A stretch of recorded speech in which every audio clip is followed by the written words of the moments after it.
This is Rowena Dooley asking Sol citizens to report for duty.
Dooley asking Sol citizens to report for duty.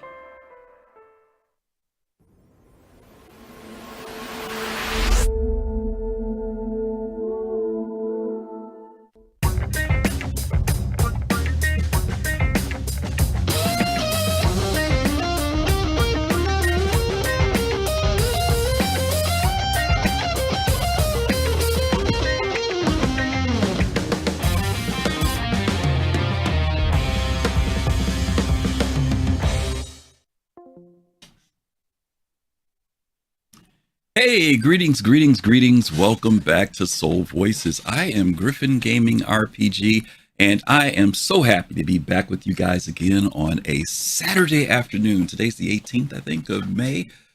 Boy, oh boy, it's going to be June pretty soon. We'll be almost halfway through the year, but I'm happy to be able to say that we're here to have a great conversation today about things in relation to Star Citizen and the development of the project.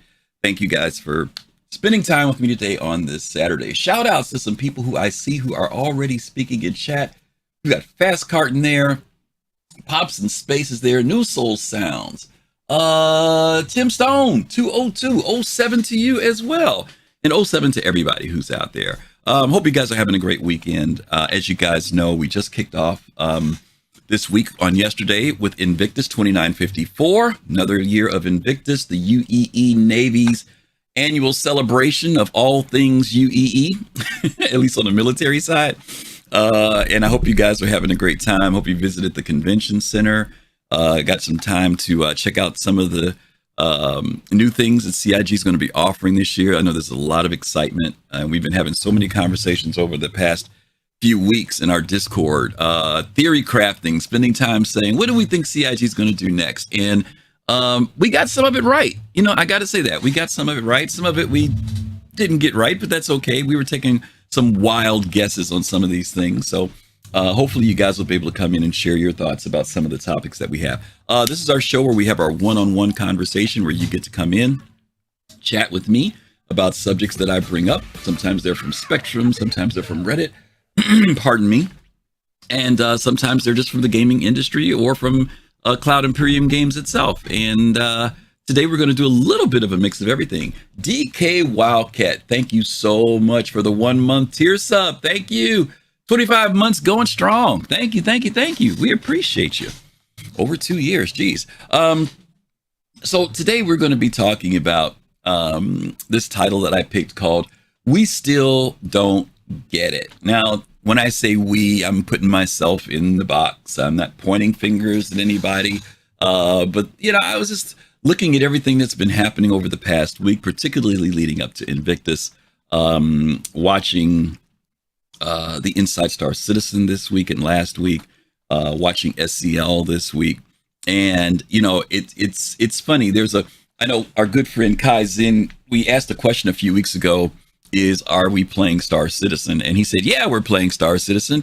He said, all this conversation, all this hanging out in Discords, all the theory crafting, that is a way of looking at the fact that people are playing Star Citizen, even though there is not a quote unquote fully fleshed out developed game. It was an interesting perspective, that, yeah, in some ways that is Star Citizen for us, because we don't have the fleshed out game. There are these things that surround Star Citizen that are, well, it surrounds us, it binds us, it galaxy, you get it. We can do all these things. They're also a part of Star Citizen. And I think that's a really cool observation and an interesting take to look at how we perceive this whole development process and everything going on with this game. So what I want to do today is throw some things at you, hear some things back from you. And I really want us to kind of, I don't want to say necessarily theory craft, but as much as I want us to spend some time thinking about, as we're reaching this later stage of development, as we're approaching, CIG made some announcements this week in the roadmap discussing 4.0, outlining some things that are going to be lined up for that. Obviously, in the back of a lot of our minds are 1.0. And I want us to start thinking about, from a perspective of, if you had the opportunity to say where you think things are going, where do you think they're going? Now, this is a little bit different from where you would like them to go, okay? Because I know we all have our desires of what we would want to see happen in Star Citizen. But I want to, a lot of times I always tell you guys, I'm trying to sometimes read the tea leaves. And so this week I want to challenge you guys in the same ways, every once in a while when I think I have my finger on where CIG is going, something comes up that says, yeah, you had a little bit of it, but you still don't know the whole thing. You still don't know the other side of it. And that's kind of hence the title for this week about we still don't get it. Sometimes I listen to conversations and people speak as if they got it, like as if they know this is what's going to happen. Sometimes we'll get predictions, right?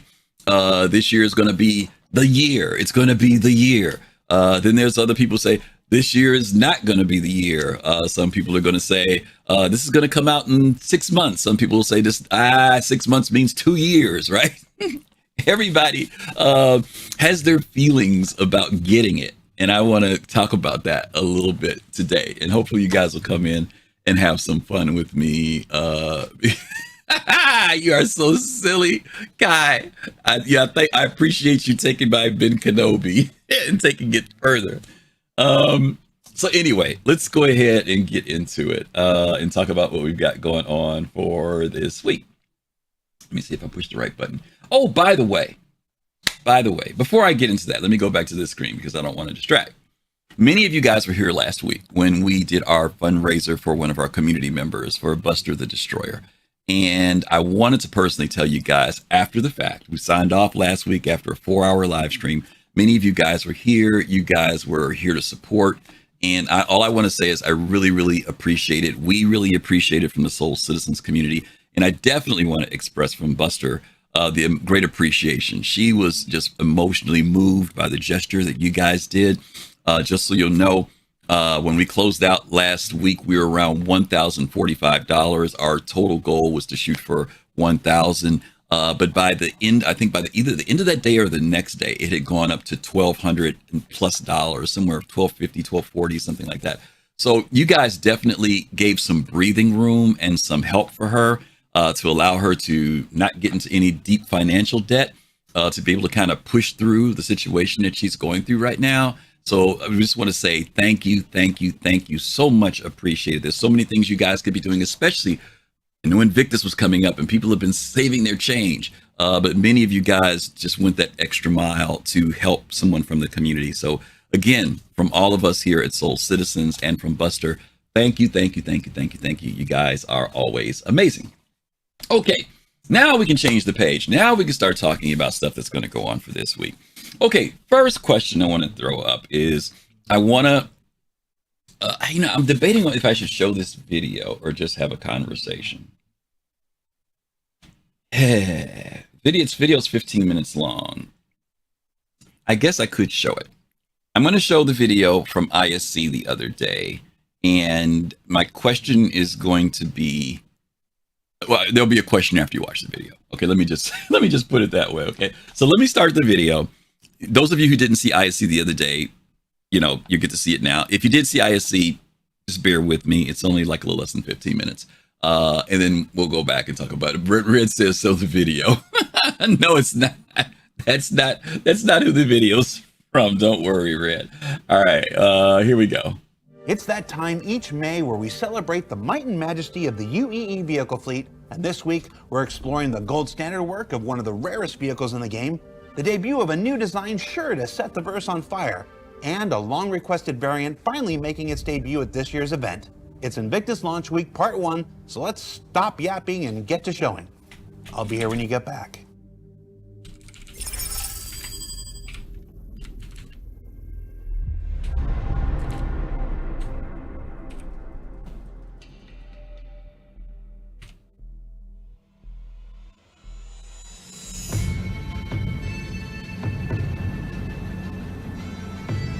So the Sabre Raven was introduced at CitizenCon 2017 in Frankfurt. It was an exclusive deal with Intel. It is a EMP interdictor fighter, carries 2 EMP generators in its belly, has an additional computer on board for helping do data running, and is really just a cool looking ship. You can see the resemblance to the Sabre, but it is its own unique shape. Performance-wise, over the years, because of its exclusive nature, it's sort of never really peaked in terms of popularity, but the owners that have it love it, and you always see them at ship meets in the game. Recently, we completed Gold Standard on the base Sabre, which highlighted some of the issues with the Raven itself. It has sort of been left behind in terms of art and gameplay upgrades over the years. So we set about Gold Standing the Raven and utilizing some of the work we did on the Sabre to help benefit the Raven. So we've recently done a pass on the Sabre Raven. It gets referenced a lot as gold standard. What I think for me personally, the way I look at it is kind of our current standard. It's bringing a ship that we've done work on in the past and kind of ticking off all the current kind of features to make it compatible with everything we now do on our current release ships. The main pass that we needed to do on the Raven was to add all of its functional component bays. So now, rather than it just being a shell, and you can't really do much with it, each of the component bays now have a animating opening door. All of the components are accessible by the player, and that really just gets the vehicle ready for the next stage in Star Citizen gameplay. With the resource network work coming online and the ability to interact with the individual ship items, that ship is now kind of ticked off, ready, good to go. Some of the other work that was needed as a kind of byproduct of bringing it up to current day standards is working on the dashboard and the interactions on there. So now the buttons are all interactive, and really it's just about giving some love to some of our older vehicles and bringing them up to kind of our current day standard.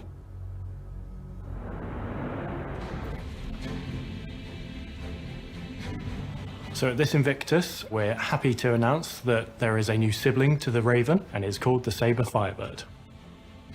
So the Sabre Firebird is a missile-based fighter, much like some of our other ships like the Talon. It trades pure gun power for missile firepower. It is based on the Raven chassis, but has quite a few little visual tweaks that when you put them side by side, you'll notice that it is a completely different art style.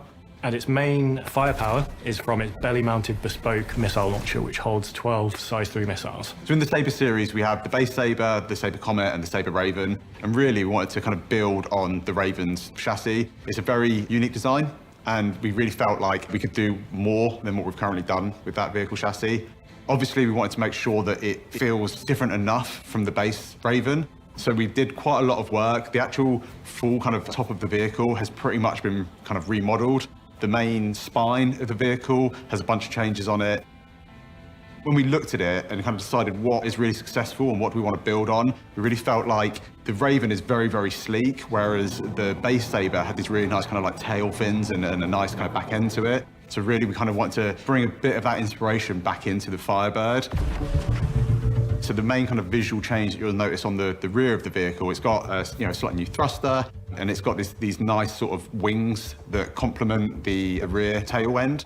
A lot of kind of more subtle changes have been done on the vehicle as well. When you kind of first look at them side by side, we really wanted it to be recognizable that it was built on the Sabre chassis. So we've kept a lot of the key shapes, but as you start to kind of like get into the details, you'll notice the wingtips are different. The kind of big cutouts have had some work done to them. And we decided to add some extra geometry there just to kind of strengthen up the vehicle a bit as it is. I think the base Raven, being like an interdiction ship, really it was kind of focusing on agility and being able to chase down targets, whereas this being slightly more kind of combat orientated, we really wanted a bit more strength in the vehicle as a whole. As you kind of go to the underside of the ship, that's where the big functionality change comes. So now in the belly of the ship, we've got a big missile rack, so it all opens up and then we can launch the missiles out from underneath the Firebird. Compared to a lot of our other ships that have missile racks just bolted under the wings, or bespoke ones mounted into the hull that are sort of firing forwards, this is canted at a downwards angle, so you get a really nice visual when they fire down and curve up. And also we've adjusted the missile controller on it, so rather than being restricted to a set amount, it can fire up to a complete row at a time. So you get to see a huge volley of row by row come out. So we have a lot of fighters in the game, but we don't have a lot that their main focus is missiles. Like I mentioned, the Talon Shrike is pretty much the main missile-based fighter that is a light to medium category. So this adds another option into the mix. And it also builds on all the work we did for the Sabre Raven Gold standard to help get a brand new ship. In terms of who is the Firebird for, just like anyone who enjoys combat, this is a ship for you, especially if you prefer to sort of not engage direct in dogfights and sort of lurk on the periphery of combat and help chip away at the targets. So that's the Sabre Firebird, available at Invictus. We're looking forward to see the reception of it and letting a new generation of backers experience that classic silhouette with a revitalized in-game performance. Did you consider doing a Pontiac Trans Am Firebird paint for this? When we came up with the name of the Firebird, we did instantly think of some vehicle inspirations, should we call it? But no. Smokey and the Bandit. No, Smoking the Bandit. I hate you. Mutual.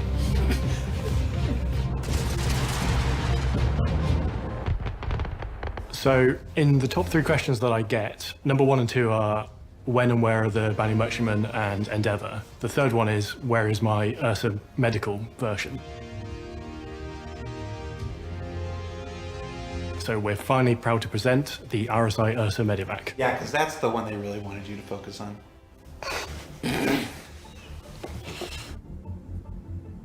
So where are we going to use the Medivac? It is designed for use in a sort of combined arms ground assault scenario.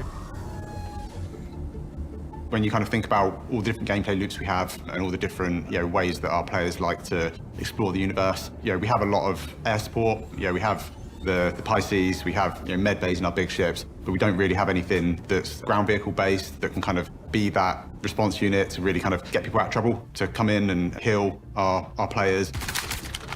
You have people on the ground, in vehicles, in grav-lev bikes, on foot, assaulting a location such as a distribution centre. Ultimately, people get injured and killed, and they don't want to respawn back at their hubs or at hospitals, or even in sort of a parent mothership a long way away. You need something that can keep up with the assault, and that's where the Medivac sits.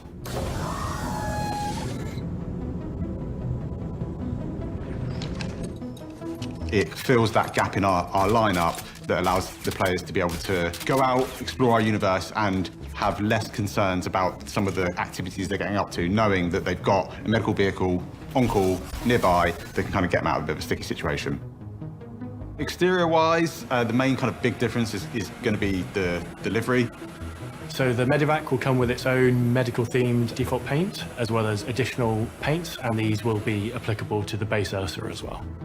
Other than that, the kind of main changes that we've done is just really giving it a bit of a lift up to our current standards. So we've got proper interaction panels now for the side entrance and the rear entrance. And then the biggest change really is on the rear of the vehicle. The ramp or the rear door previously split in the middle and opened up, but that doesn't really make sense when you think of a medical vehicle. You want to be able to ease the transition in as easy as possible. So it's got a proper kind of rear ramp on it now. The door folds down and just allows much easier access into the rear of the vehicle. Inside, it's all new. It feels very clean and clinical. Our artist that works on it, Hadi, he's done like a fantastic job of really bringing up the kind of the level of detail, making it really feel like a purpose-built space. On the left-hand side, you've got a weapons locker that also has storage for your med guns and your utility items. We've then got a clean sink area. It feels very clinical and clean. And then as you move towards the front of the vehicle, you've got an extra seat. Looking at kind of current ambulances and medical vehicles, you generally have your patient and then somewhere for the person that is kind of doing that treatment to be. We've got the medical terminal, where it allows you to treat the player or the patient. And then right at the front, we've got all the component bays and everything else that's needed for making the vehicle work. So the big feature of the RSI Ursa Medivac is, of course, the medbed in the back. It is a tier 3 medbed, and the way medbeds work in the game is changing. Tier 3 historically did not allow respawn on them. We're changing that to allow respawn, but at a much reduced distance from the vehicle. So you really need to keep this vehicle up with the attack to get the maximum use out of it. We took a lot of inspiration from some of our other kind of med bays on our other vehicles, and generally, we just try to think about if you're trying to treat someone that's been injured, what do you need, what's available for you. Obviously, we looked at ambulances and real life inspiration. That change is not exclusive to the Medivac. That is an across-the-board change. So ships such as the C8R Pisces and Cutlass Red will also benefit from that. But of course, those are much larger targets in a combat scenario, so you would want to keep them a little bit further away. So that's the Ursa Medivac. It is a great support vehicle for ground vehicle players, and especially those who want to support other more hostile engagements. And I didn't mean to imply that we picked this over doing the Merchantman or the Endeavour, but a lot of people ask me this every single event in Reddit Spectrum. So where's the Medivac? So it's here now. Launch sequence complete. So what did we learn this week? Well, we learned that the Sabre Raven finally gets a little of the love and attention it's needed for some time. That the Sabre Firebird is here with a host of missile-laden destruction alongside with it. And that the Ursa Medivac is rolling up with a fantastic change to how medbeds work and new liveries for all Ursas to enjoy.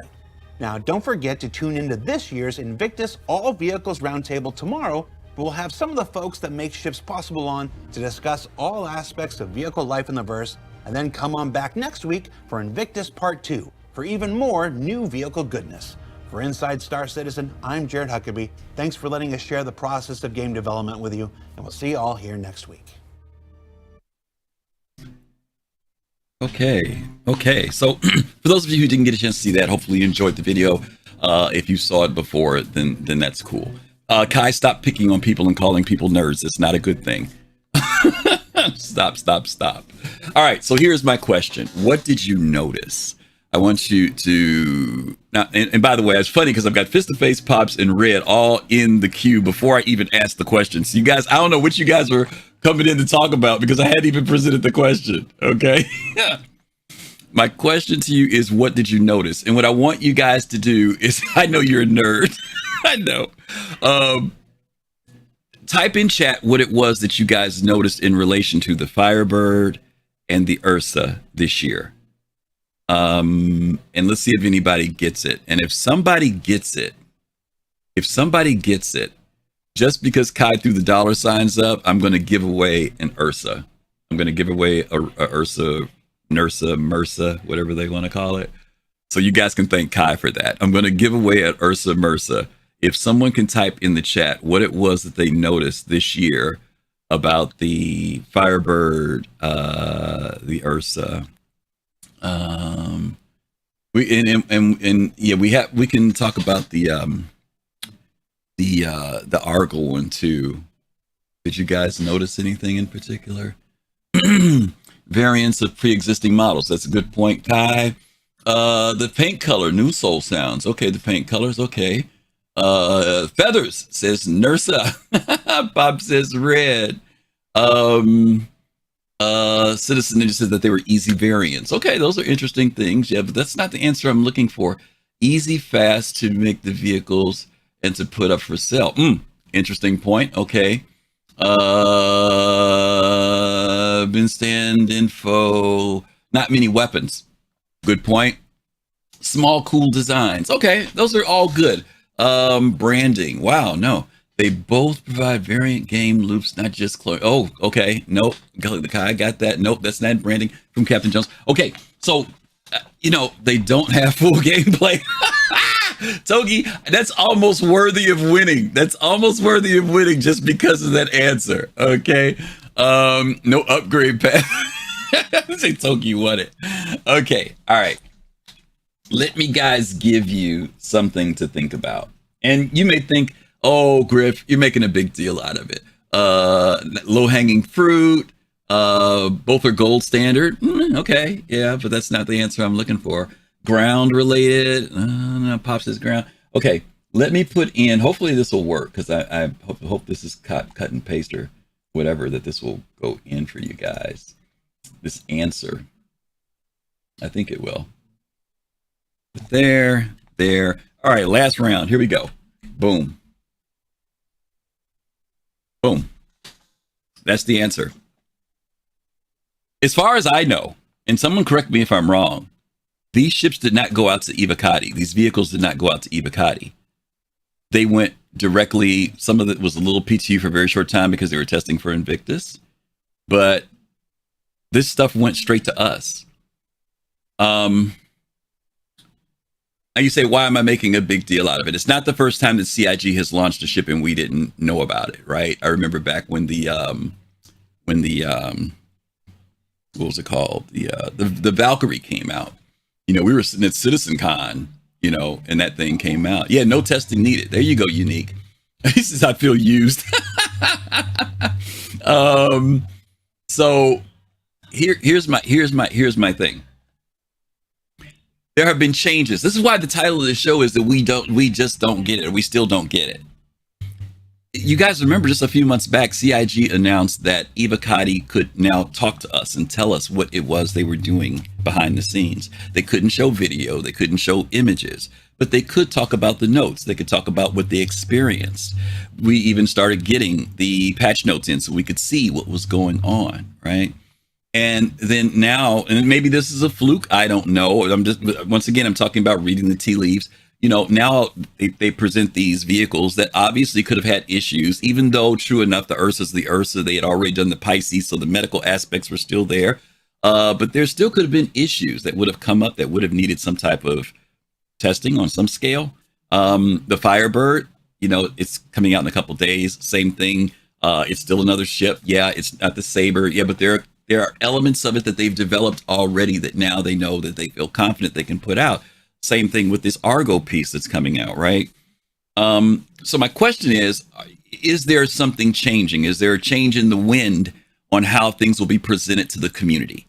Will there be certain things? And I'm not eliminating Evocati. I think Evocati is a very good thing. But my question is, will things start to come into our hands a little faster? Some things that, because of the development time and the tools, you know, when Disco says at the end, thank you all for helping us with this development, you know, is this maybe something now that need for every little thing having to pass through PTU, you know, Evocati, PTU, and us, that maybe now there will be some things that will get placed in our hands because they've developed it and they've gotten the experience enough to be able to do that now? That's really what my question is. I'm not commenting when you come in. Don't talk to me about the red. Don't talk to me about the Firebird. That's not the conversation. The conversation is, are these indicators of maybe where development is starting to go, that things are changing? Or do you think it's just a one-off? Was it because they were under pressure for time and they just said, hey, we got to hurry and get this stuff out? You know, that's kind of where I'm going with this. Okay, so let me bring in Pops first, and then we'll start working through the list here. Pops, you there? Yes, I am. Good. Yes, sir. What you got? No, I think you are absolutely right. I think what they're doing is slowly pulling back that curtain. Mm-hmm. And exposing more the work they can, because they can now. Mm-hmm. Before, because of Squadron 42, they not that we're getting things from Squadron 42, but Mm-hmm. there's more work Mm-hmm. being presented. Evocati, like you said, it is still a valuable thing, but it doesn't need to be secretive Mm-hmm. as it was. So that curtain itself is being pulled back, but to a limit that that they can't show. You know, they're not supposed to show video of it. They can come in, they can talk, they can give their probably their opinion, so on and so forth. And I'm quite sure CIG is listening to talk shows and things and listen to what Evocati has to say. But I think that curtain is coming back because it's not as necessary as it was before in the past. Okay. Yeah. Okay. Cool. I think that's very cool. All right, Pops. Thank you, sir. Appreciate you. All righty. Let me bring in Admiral Kusanagi next. Admiral, you there? Yes, sir. How's it going? Good. You had me. I had to look up the lyrics to "Winds of Change" by Scorpions. I'm singing along here. Okay. You're lucky I didn't start singing the lyrics right now. No, I think it's quite interesting that we have these new ships that we don't have, that Invictus, that Evocati doesn't have to look at. I mean, certainly the vehicle is kind of like an existing vehicle that we've had for quite some time. The back of the vehicle is what we already have in the C8R, so that material's pretty much tested. So that's a copy and paste. But again, when you look at this is why we're looking at things like this, the Polaris, and the Polaris construction is supposed to then go into the other big RSI ships, and which is why we're getting the medium minor before the Orion gets taken on, because they want to get stuff put in place to make things go quicker. Okay. And I think this is a prime example of them being able to say, hey, we've got these parts, we can combine them, we can at least small sections, but it's those small sections that save so much time. Okay. I think that goes to show how quick they can move ahead on certain portions of the ships coming out. Okay, I think that's fair. All right, Admiral, thank you, sir. Nice assessment there. Let me bring in Fist to Face next. Fist, you there? Hey, what's happening, Griff? Okay. I think I wanted to, I kind of agree with Pops and Admiral saying. Thing that I do see that I'm glad that these ships came out the way that they did, because maybe that's kind of like sets a precedence going forward. Okay. Because, like they just said, with Evocati and, all of the things, Squadron 42, apologies, being pretty much in its polish stage. Now you have the A team working on, Star Citizen. So you don't really, I'm not saying you don't need Evocati, but you don't need Evocati for everything. Okay. So I think that's what I think I see going forward, that this could be a precedent. I don't know. Okay. Possibly. Okay. It's like I said, this is a one-off, right? It's a one-off, and but so it could become. I think your point is well made. It doesn't mean that everything's going to happen this way, but it may mean because they have certain tools, certain design language, certain mechanics that are done. All they're being done. I think Admiral was just kind of alluding to this, and CIG said this, because they could do the Polaris. Once they have that design, them pushing down to Perseus and Galaxy are easier to do, right? And so there may not be that need of the deep, massive testing that Evocati would have to do. If it works here, all we're doing is migrating it into this, whether it's a mechanic, a tool, whatever it is, right? Yeah, I think you mentioned really cool points. We'll see. Like you said, maybe in the future, to your point, it might become the standard. But we'll have to see. It's better for us, though. Yeah. Better for everybody, because they obviously were confident enough to be able to put out these ships without it being tested. Okay. All right. Good points. Thanks, buddy. Okie dokie. Let me bring in Kaizen. Kaizen is next. Hey, Kai. What up, brother? You got it, my man.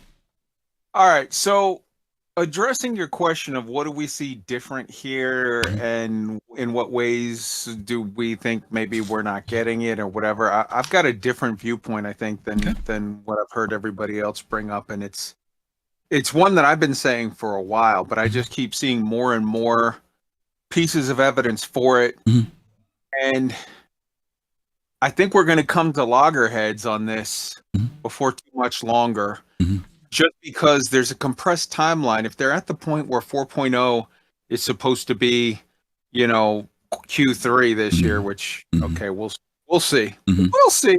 But if we're at that point, then that means we're not too far from 1.0, from actual, whatever. I really think we're going to have to come to a reckoning on Death of a Spaceman. It is not going to be what people think it's going to be. Why do you keep jumping to my next subject every time you come in here? I don't know. Your Great freaking minds psychic think powers. alike, and Your so freaking do psychic we. powers. Great minds think alike, and so do we. Okay, go ahead. I'll let you go. Okay, So okay. If it is about Death of the Spaceman, do me a favor and hold back just a little bit on it. I mean, you can still say what you're going to say, but the next segment talks about that. So go ahead. Well, how about I just drop and I'll come back later? I mean, is there anything else you want to say about that, or is it mostly focused around that? That's the big thing that I see, Okay. and man, I've been saying it. You know, I've been saying it to you for a year. I know. I'll hold on till the next. Okay, Bring in tow. fair enough. All right, be ready because that's literally the next thing. Okay. All right. Thanks, bud. All right, let me bring in the man himself, the one and the only Sir Togi. Hey, Togi. What up? Nothing. How are you? So, I'm gonna say I think you're totally off base, 100% off base with it. 100%, not even 98. Jeez, oh, Pete. No, not even 98. All Okay. right. Okay.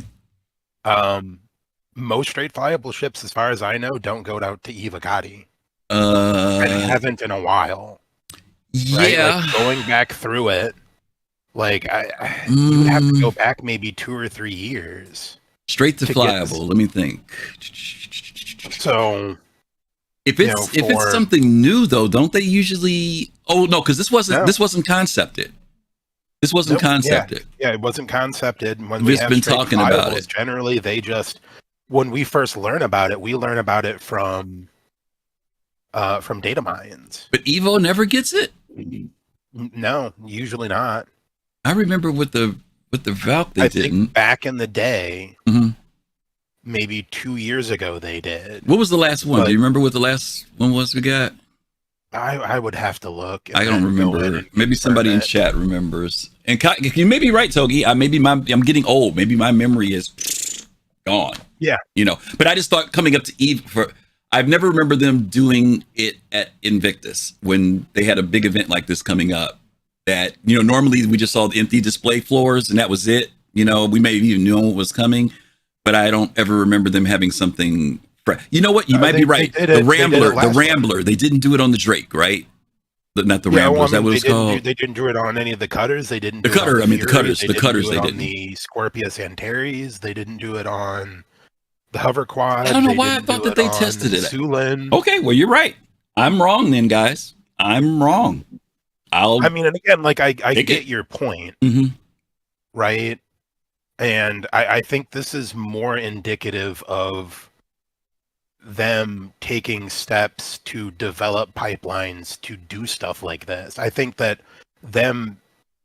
they wanted more, because the thing that we really didn't get, Mm-hmm. like that, you know, the Drake concept that they were talking about did not leak.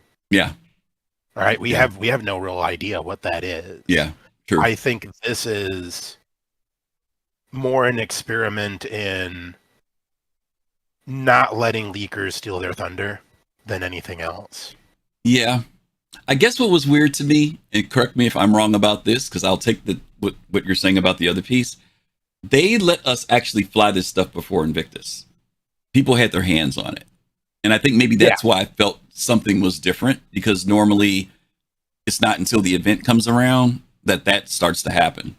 Yeah, but that also kind of, I mean, and that's happened before where it's kind of ended up in the build. Mm-hmm. But it's always seemed like it was a mistake because it'll come in a build and then be removed in the next one. Mm-hmm. Yeah. And I think they've even, I would, like, again, correct me if I'm wrong. I'd have to actually go look. But I think there was times where streamers had gotten in trouble for streaming things that weren't necessarily supposed to be in even just open PTU builds. They were like, I can't remember. Maybe chat, you guys can help us out with that one, because it would have been a very long time ago. Okay, yeah, if it was way back when, then yeah, you're probably right, because I know they clamped down on that at one point. I remember when they made a big announcement about that. My big thing is that I had never seen them ever let us have these ships. You know, like I said, normally once they did the convention center and stuff, matter of fact, the convention center didn't come out to almost the last day, but they never really let us monkey around with these ships ahead of time. It was always after the event, that they would be in our hands. Yeah, I mean, like, and looking at the bike, the Pulse. Yeah. You know, they had that in the Gravlev races by accident. Okay. You know, and then they removed the very next PTU patch. Okay. Well, let's see. I'll take the 100% wrong in the way I phrased it from Togi earlier, because he's absolutely right. Again, as you see on the screen, it was new ships were being tested by the players for Invictus. I just thought it was very unusual that they allowed us to monkey around with that stuff before the event started off this year. Maybe that was. Yeah, I mean, the only question I have now is, do I get that Ursa? What do you think, guys? Should Togi get the Ursa? Let us know if Togi should get the Ursa. All right, maybe we'll see Togi. Let's see what the chat says. One, if he should get it. Two, if you tell him, nah, it ain't happening. Which one? Y'all put it in the chat real quick. Come on, real fast. Real fast. You guys can punish me for being the bearer. You got a one. You got a one. You got ones. You got ones. Okay, there you go. Well deserved. All right, buddy. Thanks a lot. All right, Togi gets the Ursa. Here we got Captain Serious Fun here. Cap, you there? Greetings and salutations, Griff. How are you? Hey, buddy. How are you? Good. I Togi in Togi style stole a little bit of my thunder. I would say it this way though, and how I'm experiencing what you're getting at. I'm not going to tell you how you're experiencing it, but how I'm experiencing it, right, is across the last couple of years, it does feel like a new season, right? Not just about ships, but also about features. It does, to me, feel like there's more inclusive differentiation of the testing pipeline, right? Okay. The tech preview debut, EPTU versus and then PTU. We're getting more and more ways as CIG becomes more and more sophisticated about how to deploy things, right? And as they grow up and grow older and go, you know what? Do we need to react to leaks and Evocati and what they do, or can we position those tools to work for us? Yeah. Right. And so when we get ships and they can come right to us, it's not a brand new reflection of CIG confidence. It is a reflection of, I think, their overall thinking around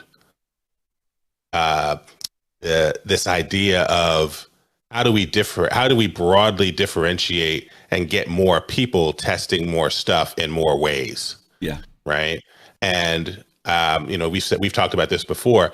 That's something you can do when you bring more people into the fold and have more eyes on things and more ideas, right? So when you get fully staffed up or more close to an idea of fully staffed up where CIG is, you can start to think that way, right? Versus having just enough bodies where you have to react, and then as a result of a reaction environment, you have to control and limit and lock down.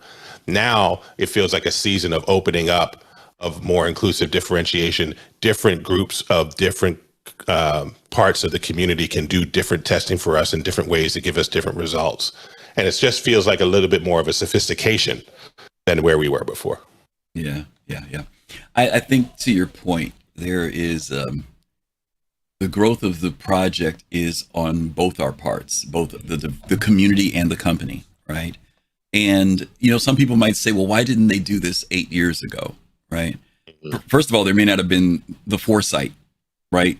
Maybe what we thought was good enough, live and PTU was sufficient, right?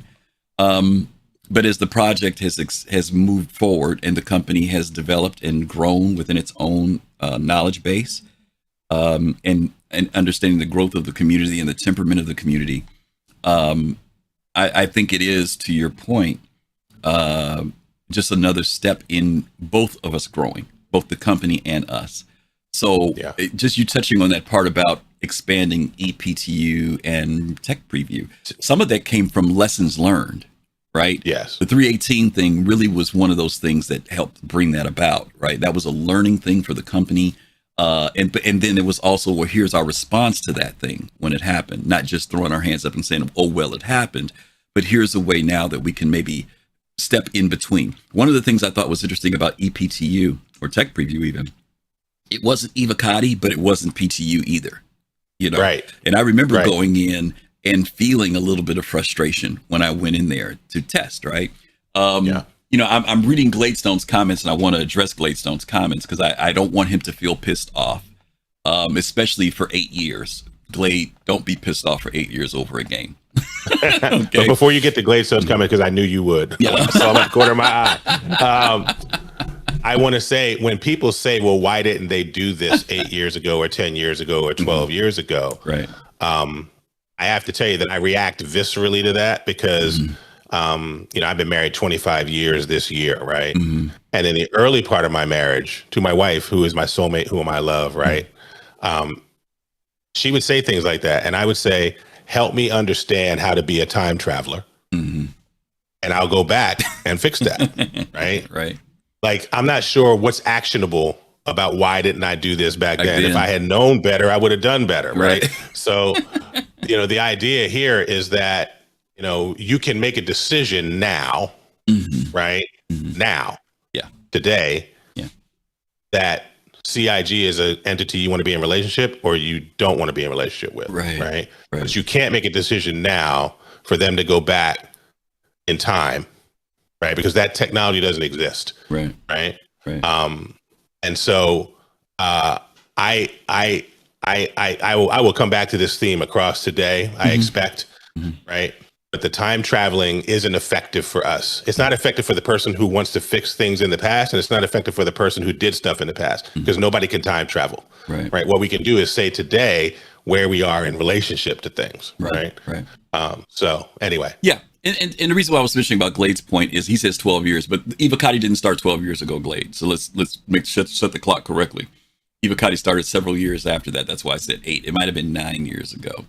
But and Gladestone's obviously a valuable member of the community, right? But when he says that he's upset because everyone would be testers, we are testers. Thank you. That's exactly where I'm going. That's the mistake that everybody makes, Glade. The live environment is testing. The PTU is testing. The ePTU is testing. The preview channel is testing. Ivocati is testing. But believe you me, Glade, believe you me, if most of the people in this community were given access at the level of Ivocati, they would not play the game. They would not do it. It is broken. The game is broken at Ivocati level. It is not go in and go do what you want to do. It's go in and go to the clothing store and buy clothes until we tell you to stop doing it. If you're mad because that wasn't what you were given as an assignment, or just log in and log out for the next hour until we tell you to stop, that's Ivocati. If you're upset that you didn't get access to that, I know why you're angry, but you just said it. I'm reading what you said on the screen. You said you're talking about Ivocati, and all I'm saying is, there was a process to get into Ivocati, and a lot of people did the process and they got in. I got offered Ivocati. I turned it down because, first of all, I knew I couldn't commit the time, or I didn't want to commit the time to it, and I understood what it meant. But we test now. Every time you go in the game, you test. Every time. And believe me, the state that we play it in now is much more pleasurable than it is at the Ivocati state. Ivocati's work. I hate to tell you guys that it's work. It's not playful. It's work. These people have to submit to turn in stuff to the game. And to your point, Griff, we are also getting more in this differentiation. Wait. Let me stop you for a second. Let me stop you for a second, Cap. Hang on a second, Cap. Glade, you just said why you couldn't do Ivocati right there. I work 10 to 12 hour days. I only have weekends. That right there would have kept you from doing Ivocati, bro. I'm telling you, it's not what people think it is. All right, anyway, I'm not picking on Glade, but I want to make sure, because I don't want people to get the wrong impression we love Glade. About what testing is. I don't want people to get the wrong impression about Ivocati and testing, because that was for a long time a real bone in a lot of people's throats, because they felt like they were being cut out some type of way because they didn't get to go play a very busted and broken game. And they would not have been satisfied with the state of the game at that point. Anyway, go ahead, Cap. I'm sorry. I'm going to move on. I'll just finish real quick that you raised a great point in that Tech Preview ePTU is that differentiator in the middle between what Ivocati was getting and PTU, because CIG recognized they needed more testing of these phases as they approached a live testable build that had some level of stability for this idea that players could play and test there, right? More players could play and test there. And, you, Stunner, others, we when we dove into ePTU, we were experiencing Evo Kadi level stuff when they first dropped the EPTU for 3.23, right? Can't log in, crashing out, server errors, kicking out, server errors, all that stuff. But what was interesting for me, and again, this is about, can you find a way to enjoy the journey? Was we would see patches to that every day. And then we would go in and test that patch every day. And we could see the progress that they were making. And, you know, this is the key. This is the key to a lot of this stuff. It wasn't just that progress was being made, but we could see the rate of progress, the rate of change in each patch. And for me, the rate of change and those daily patches is another indicator of CIG being more closer to fully staffed. So, okay. All right, my brother. I appreciate you. All right, I got to move on. Sir. Pops, I see you there, but I've had you in, so bear with me, bro, because I'm going to get to this next question because I'm already almost, my first hour is almost burnt out. Let's do something real quick. Let's take a quick commercial break, and then when we come back from there, we're going to jump into these next two subjects because I know this next subject is going to be one that's going to take a little while to go by. So just bear with us for a second. We got a 1 minute commercial, and we will be right back, gang, okay? Alrighty, to those of you who are subscribers, as always, thank you guys for being here. Our next couple topics that we're going to be talking about is, what is it we're going to be talking about? It's going to be talking about this whole respawn thing, right? Because that's been the conversation all week. I've been absorbing so many different people's opinions about this whole respawning thing. So we're going to have a little conversation about that. And then the final thing we're going to be talking about is, we still don't get it part, right? We're going to talk about that a little bit later, about the Polaris and the Idris, and that'll be part of our conversation there too. So I hope you guys are enjoying the show. Thank you as always for your support. Really, really appreciate you guys. Okay. And how much time do we have? We got 10 seconds and then we're going to be right back into it. Hope you guys are having a good weekend. Don't spend all your money at Invictus. Let's see, where are we at? We are on this one next. Okay. All right. We are back. We're back. Okay. Continuing on with our title or this theme this week of We Still Don't Get It.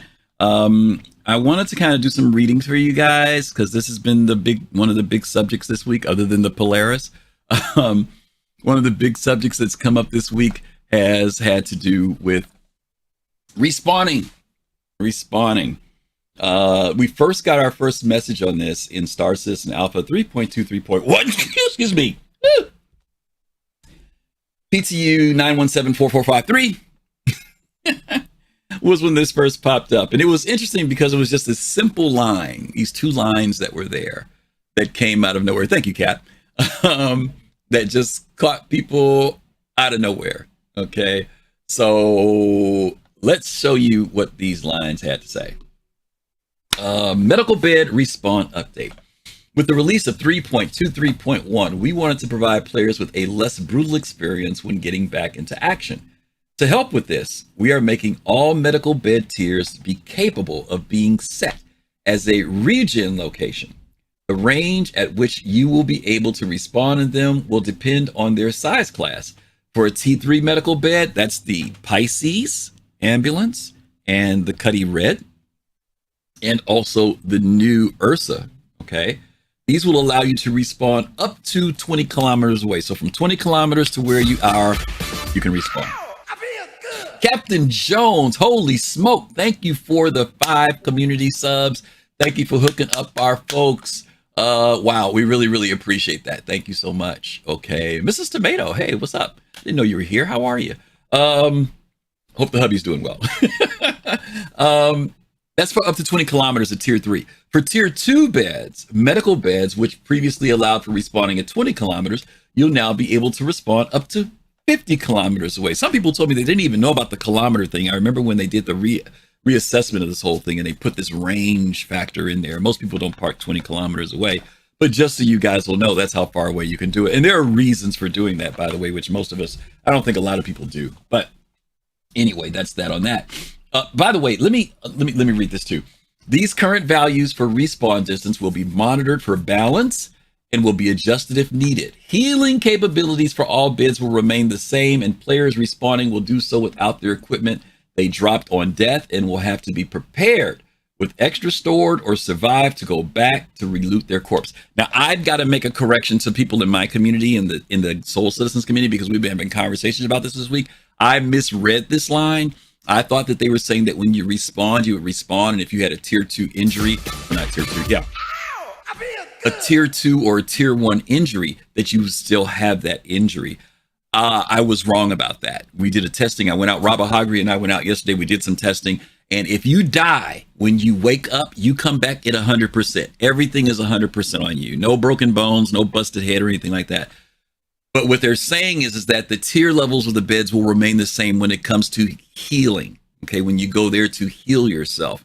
So if you've got a tier 2 injury in a Cuddy red, in an Ursa red, in a Pisces red, if you have a tier 2, you're still going to have the tier 2. You'll stop the bleeding. You get the medication you need to temporarily hold you out for a little while, but you still have that tier 2, that tier 1. Okay, hospitals are still going to be the place. Now, for a lot of people have been saying, oh, this is going to kill the medical career. The medical career is dead now. It's amazing to see how many of those I saw posted. But that's like everything else. When something changes, oh, PvP is dead. Oh, Flight Missile is dead. Oh, Master Mode is kid. Everything's always dead whenever something changes around here. So let's watch CIG's response to this. For those of you who got the chance to watch SCL yesterday, hopefully this will lend something to it. Gatrino, good to see you. 5 community subs. Thank you. Wow, you guys are amazing. Thank you. 5 more community subs out there. Let's take a look at what came up when the subject came up on SCL, Star Citizen Live, on yesterday. Okay, so from the chat, we've had a couple questions about the medbed respawning. As far as, let me just rephrase this a little bit here. It says, did you change the medbed respawning just to sell more nurses? David, I'm gonna take this one because this one actually isn't some for you. Let's do Space Dad Light. Do we have Space Dad Light? Space. There we go. Hi everybody. Space Dad here. The question: did you change medbed respawning just to sell more nurses? I went and talked to design director for Squadron 42 in the Precision Universe, Rick Porter. He was on the last Star Citizen Live. You met him along with Rick and Rich and JJ. They were the makers of the original medbed spawning system back when they were just on the actor feature team. Back then, which is about 4 years ago, their intention was for all medbeds to allow spawning, and just for some to be at this distance and some to be at this distance. That was their original intent. It didn't get in at the time because of this, that, or the other thing. It was 4 years ago. But now that they're gone to Squadron and they're back and they're now overseeing the development of the Precision Universe, it was one of the first things they wanted to bring back, and thus they did. Now, obviously, like anything else that goes into the Precision Universe, it'll be tested, it'll receive a whole bunch of feedback, it'll be adjusted as necessary. Maybe 50 and 20 is too long, maybe it's too short, maybe it needs to be 70 and 30, maybe it needs to be 30 and 10. And well, it's a thing just like anything else that'll be adjusted. But the one thing that they really wanted me to remind you of is Death of a Spaceman. Death of a Spaceman is coming. I'm not going to sit here and say when, just otherwise to say that it's a lot closer now than it ever was at any point in the history of our development. And Death of a Spaceman will introduce a whole host of difficulties and challenges and detriments to your character should you choose to respawn over and over and over again. So looking at it through the context of Star Citizen today is of course natural and proper, and you absolutely should. And a lot of that feedback that we're seeing is because of how they're looking through it through the lens of Star Citizen today. But they are making decisions, laying the groundwork for Star Citizen of tomorrow and the day after and the day after. So remember Death of a Spaceman. You can still read an excellent write-up of it on the website. It's still pretty accurate. I think we're about due for an update. Actually, I'll talk to Rick about that and what the current intention of design for that is. I mean, we do have a big Citizen event. Maybe we'll do it there. That's not a promise. That's literally just me thinking off the top of the head that might be a good topic for there. But yeah, keep that in mind, and that's coming. That's on its way. If that affects your purchase, if you don't want, just consent. Know that that's on its way before you buy, and enjoy getting back into the fight even quicker and more consequence-free for the time being. But that change is coming, so remember that. Okay. So I want to put a little groundwork here before folks come in. And Kai was kind of going down the road here, and he's in chat, so I'm gonna let him say what he wanted to say about it. But again, when things change in the development process, the changes don't mean that these changes were not mapped out ahead of time. It means that for us, it's different because they're at a certain stage now where they're ready to implement something or adjust something. And the fact that Death of a Spaceman is mentioned here, which before they even did this show, I had conversations this week with folks, and I said, I think they're leaning toward Death of a Spaceman now, because this is just another step in the ladder.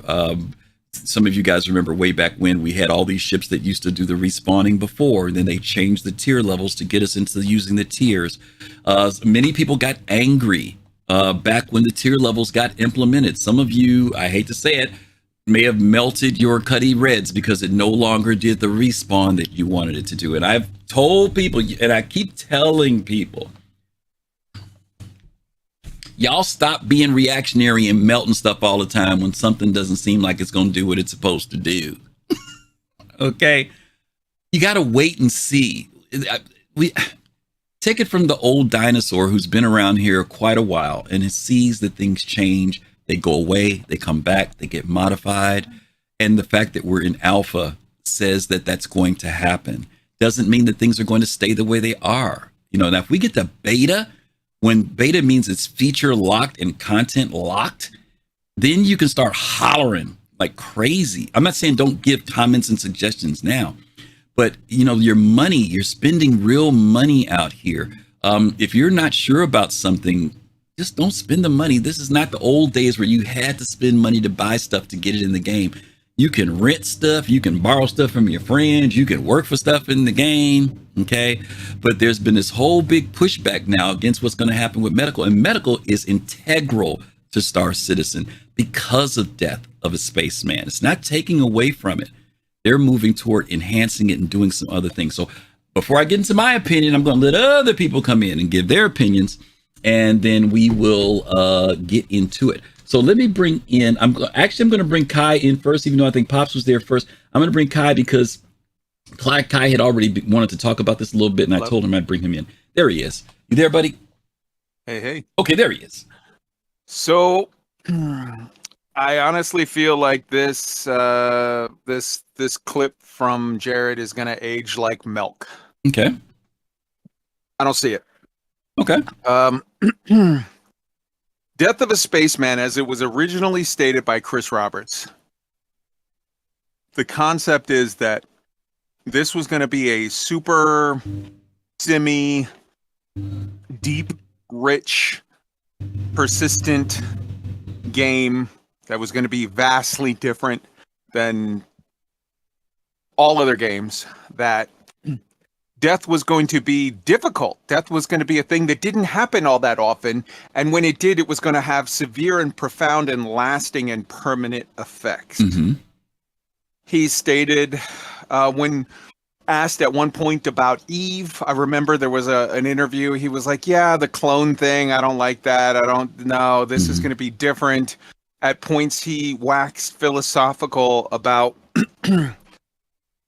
you die and your nephew or niece or son or grandson or granddaughter or whatever is going to inherit the company and inherit most of your rep and most of your money and proceed on through the universe, et cetera, et cetera. I'm not saying this to shit on Chris Roberts, but this is a fact. That kind of conceptualization of a penalty factor within a video game is so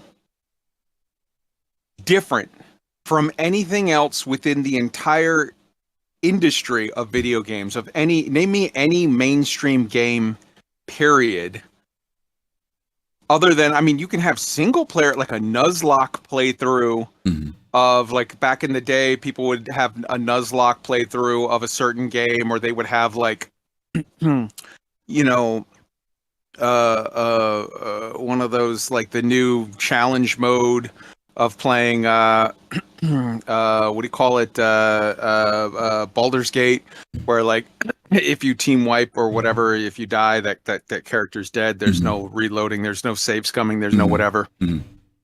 And all of these other aspects of the game, when you see, you know, respawn ships and this, that, and the other, and then, like, oh, but as they've continually stepped closer and closer towards the gamification of this, and with the FPS factors and the fact that game, like, death, permadeath is not considered to be good gameplay or fun, people rebel. People, you know, look at, in World of Warcraft, they have those very rare servers, the permadeath servers, and what ends up happening is people play and play and play and play, and they get themselves up to finally raid Molten Core, and then one jerk off trolls them and murders the whole raid, and people rage like the heat of the sun. I think that what we're going to see as this progresses is, you know, maybe quote unquote death of a spaceman will be something different. It will be something that is whatever, but it will not be this permanent, like, it will not be anything remotely close to what Chris Roberts originally described. It will be, you know, you're going to have respawns, you're going to have these firefights, and people are going to be coming back in and wanting to whatever. And eventually, you know, we're getting to the point where you can't whiteboard shit anymore and just kind of dream off the top of the dome and, like, oh, it could be this and it could be all things to all people, because it's not really anything. So you're just free to be conceptual. No, eventually you're going to have to make real hard financial, you know, gamification choices. And I really, really, really, really, really think that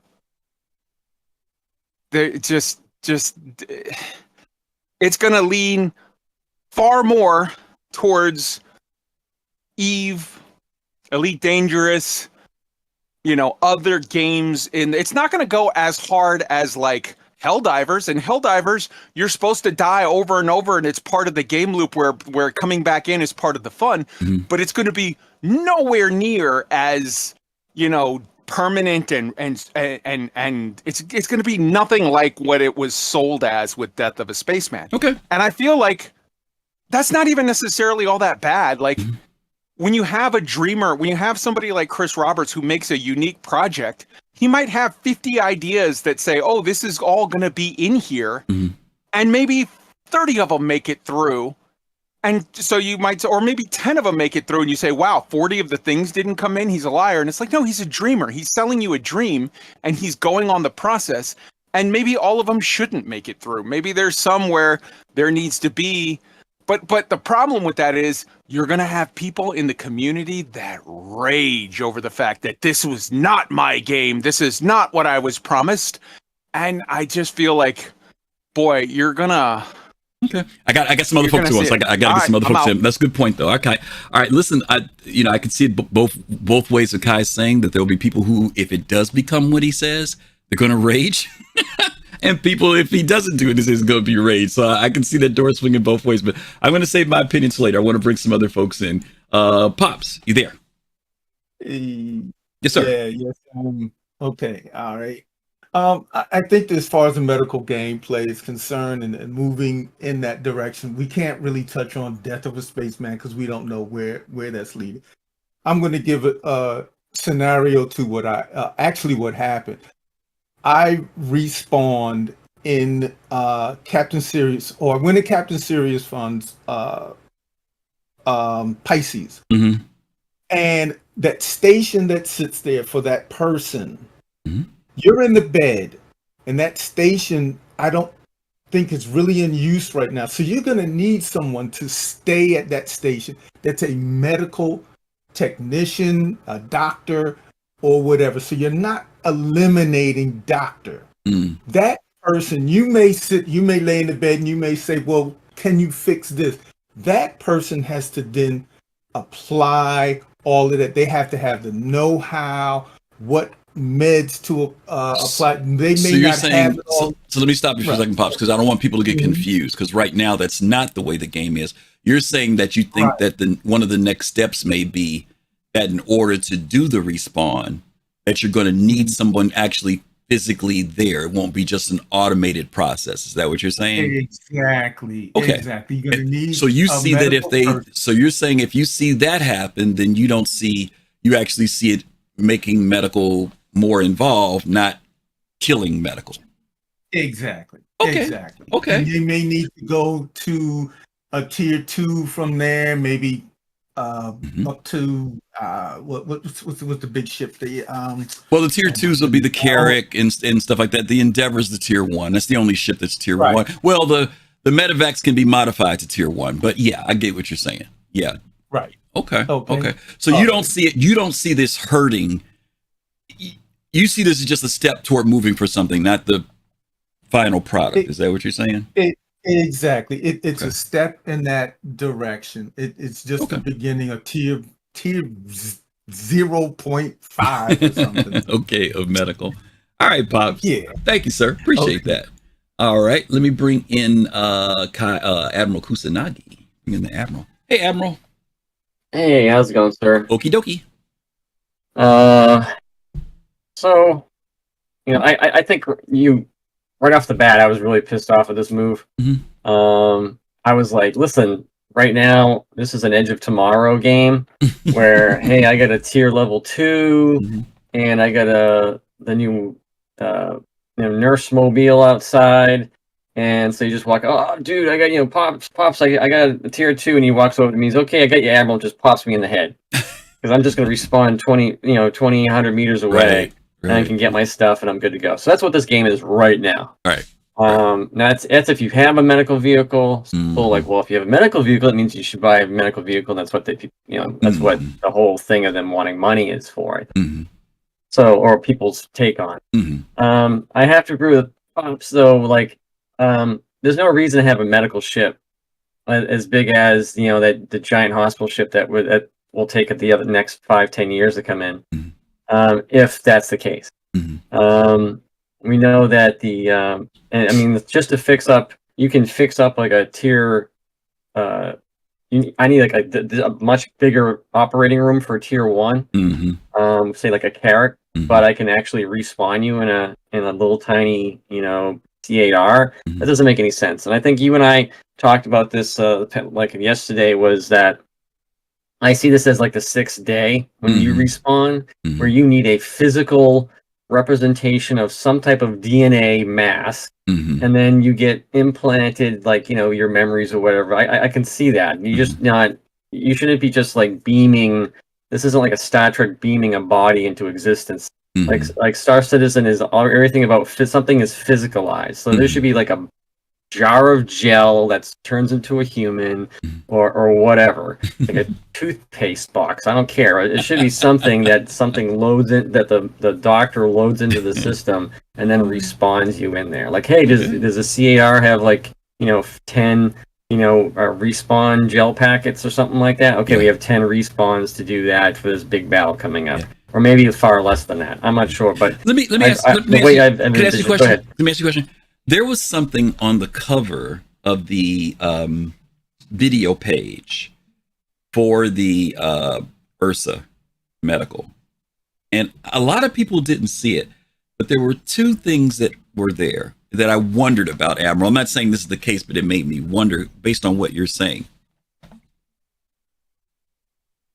CIG for the longest time has always shown or implied that when your partner gets injured, you take them to the medical bed,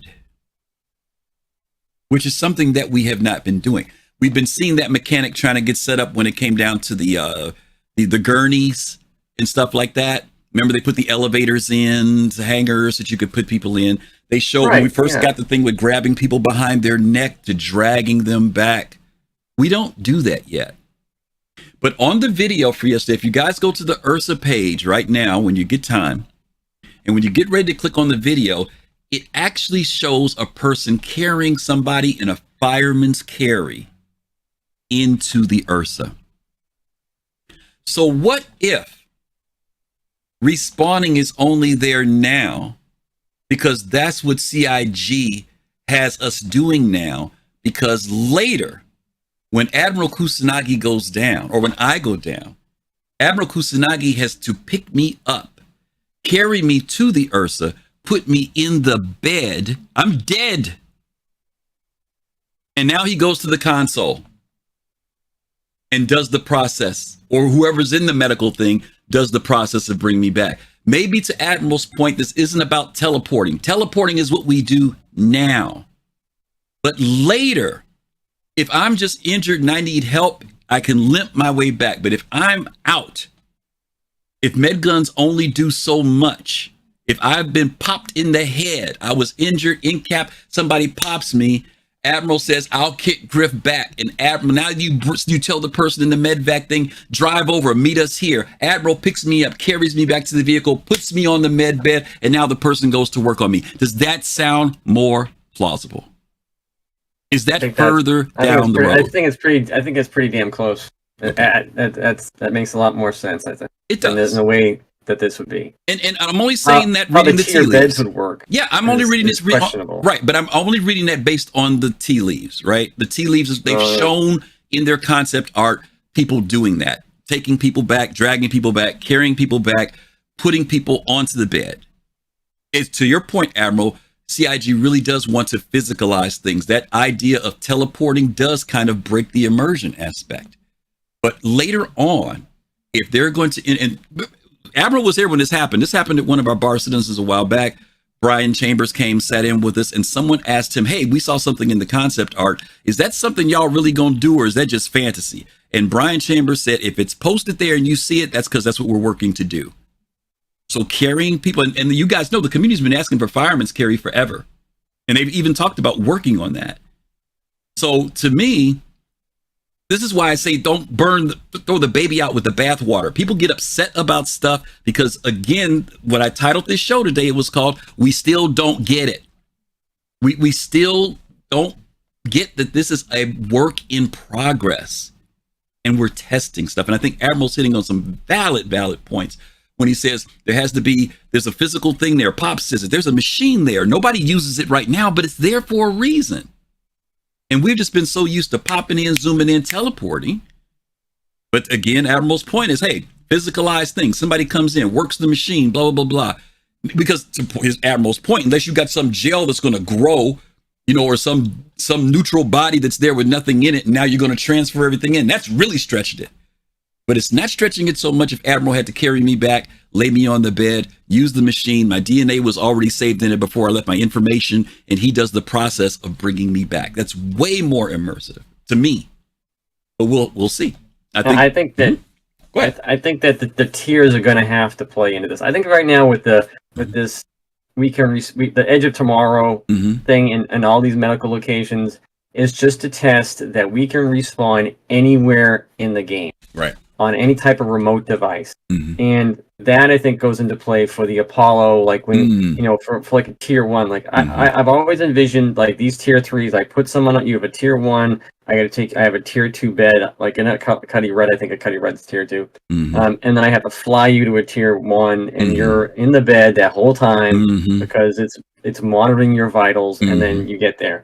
And then, but with the respawn thing, I think that I'm a little confused by that, but I think that, like my C8R, and I got interested in the medical gameplay because of the C8R, and I ended up buying Apollo. That's the way I envision it. Okay. I really think it's going to be, they'll have to figure something out, but I really think that's a great way of looking at it. For you to respawn, quote unquote, respawn, you need to have your physical body on the bed no matter what. Yep. I think that would be a great way to look at it. lends itself to what Disco said at the end, that it's going to be more challenging this whole process. You know, this is just introductory of it, but choosing to die is going to mean something. Choosing to go back is going to mean something. It's not going to be, as you said, as simple as pop in the head, wake up on the bed, and get back into it. That's for now. But and I think we can see it grow. Certainly backspace. You know, you backspace and you end up in a hospital. That's when that DNA hit starts to whittle you down. Yep, there you go. And you get dumber and dumber, and you get new eyes, and you get robot eyes, shit like that. There you go. All right, Admiral. Thank you, brother. All right, let me bring in, I think Fist was up, and then I got Togi and Stunner. Fist, you there? Hey, how you doing there, Griff? Okay, so I want to be real quick. So I know you got 2 more to go. My thing when you talk about these topics, as I've always said about the game, and my outlook of the game is this is a game of consequences, right? So therefore, I'm not going to repeat what Admiral just said and what Pop said, because those are great points. My thing is that when I look at Death of a Spaceman and respawning, is that I always look at the game, okay, if I am going to be doing something that is dangerous, for example, whether it's ship combat or whether it's ground combat, right? Then I know that those are high risks fields those are high risk fields where I could potentially be put in a death situation, right? Where I have to respawn or I'm down. Now, with that being said, if that's what I'm going to do, then I need to think about that as far as for my account. Now, for me, that's not what I'm going to be doing as far as a main account. If I was going to do that, I would get a second account and say, okay, that account is going to be, I guess you could say, my guinea pig account. Your guinea pig account. I got you. Exactly. Okay. That's going to be my guinea pig account. You know what I mean? The account that really doesn't matter to me too much because, hey, I'm not really caring about, because I know that this is a high risk situation. Yeah. So what I'm trying to say to that point, though, is that, you know, we don't really know what Death of the Spaceman is going to be. And we've talked about this plenty of times, right? We don't know, but we do know that it's going to be consequential. Yeah. We do know that. Yeah. Right? We don't know what iteration of Death of the Spaceman we are going to get, whether or not if it's an old version or if we're going to get a new version, or we're going to get some of the old and some of the new. One thing about what Jared has said to us continuously is that one thing about the game dev is what's the one constant about it, right? It's change. You know, things change over time. Testing comes in. What iteration of Star Citizen have you seen since the beginning is here today? Yeah, it has changed. Yeah, right. Yeah, but here's the deal. I get your point about having the alt. Like I've gotten the alt because some people have an alt because they want to be play a completely different character, right? They want to play a bad guy, or they want to do piracy, but they've got their other account that they just want to do other stuff with. The thing is, though, is that you could still be being a good boy out there mining, and still suffer the same consequences, even if it was intended to be something that was not where you were going to die, right? So you could still run into the same problem, you know. It's possible, but it's like you're saying, if I'm on an Orion and I'm out in deep space, you said it yourself. How big is space? I get it, but there's still that percentage. It always is, and there always will be. Maybe your pilot will slam into the asteroid and blow up. Right now, I'm just saying. You are correct. That could still happen. What if XYZ don't know how to do? He might put the circuitry in the wrong and something, and boom, set off a catastrophic thing. Right. It's always a possibility. Right. But it's just like risk to reward. I mean, it's a high risk things in life. It's just it is what it is. It's true. Okay, you know fair enough. All right, buddy. Thank you, Fist. All right, let me bring in Togi, the man himself. Togi, you there? What up? Hey, buddy.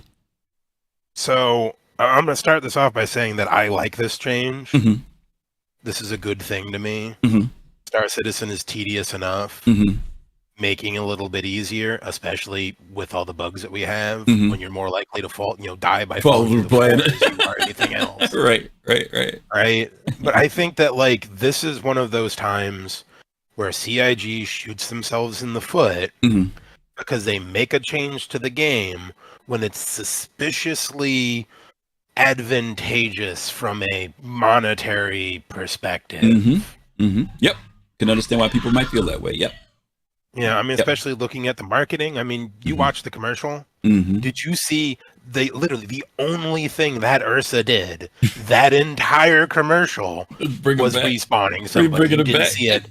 You didn't see it shoot somebody. You didn't see the tires move. It drove one time. It drove one time. For all we know. The one thing they wanted you to know, is that this thing respawns now.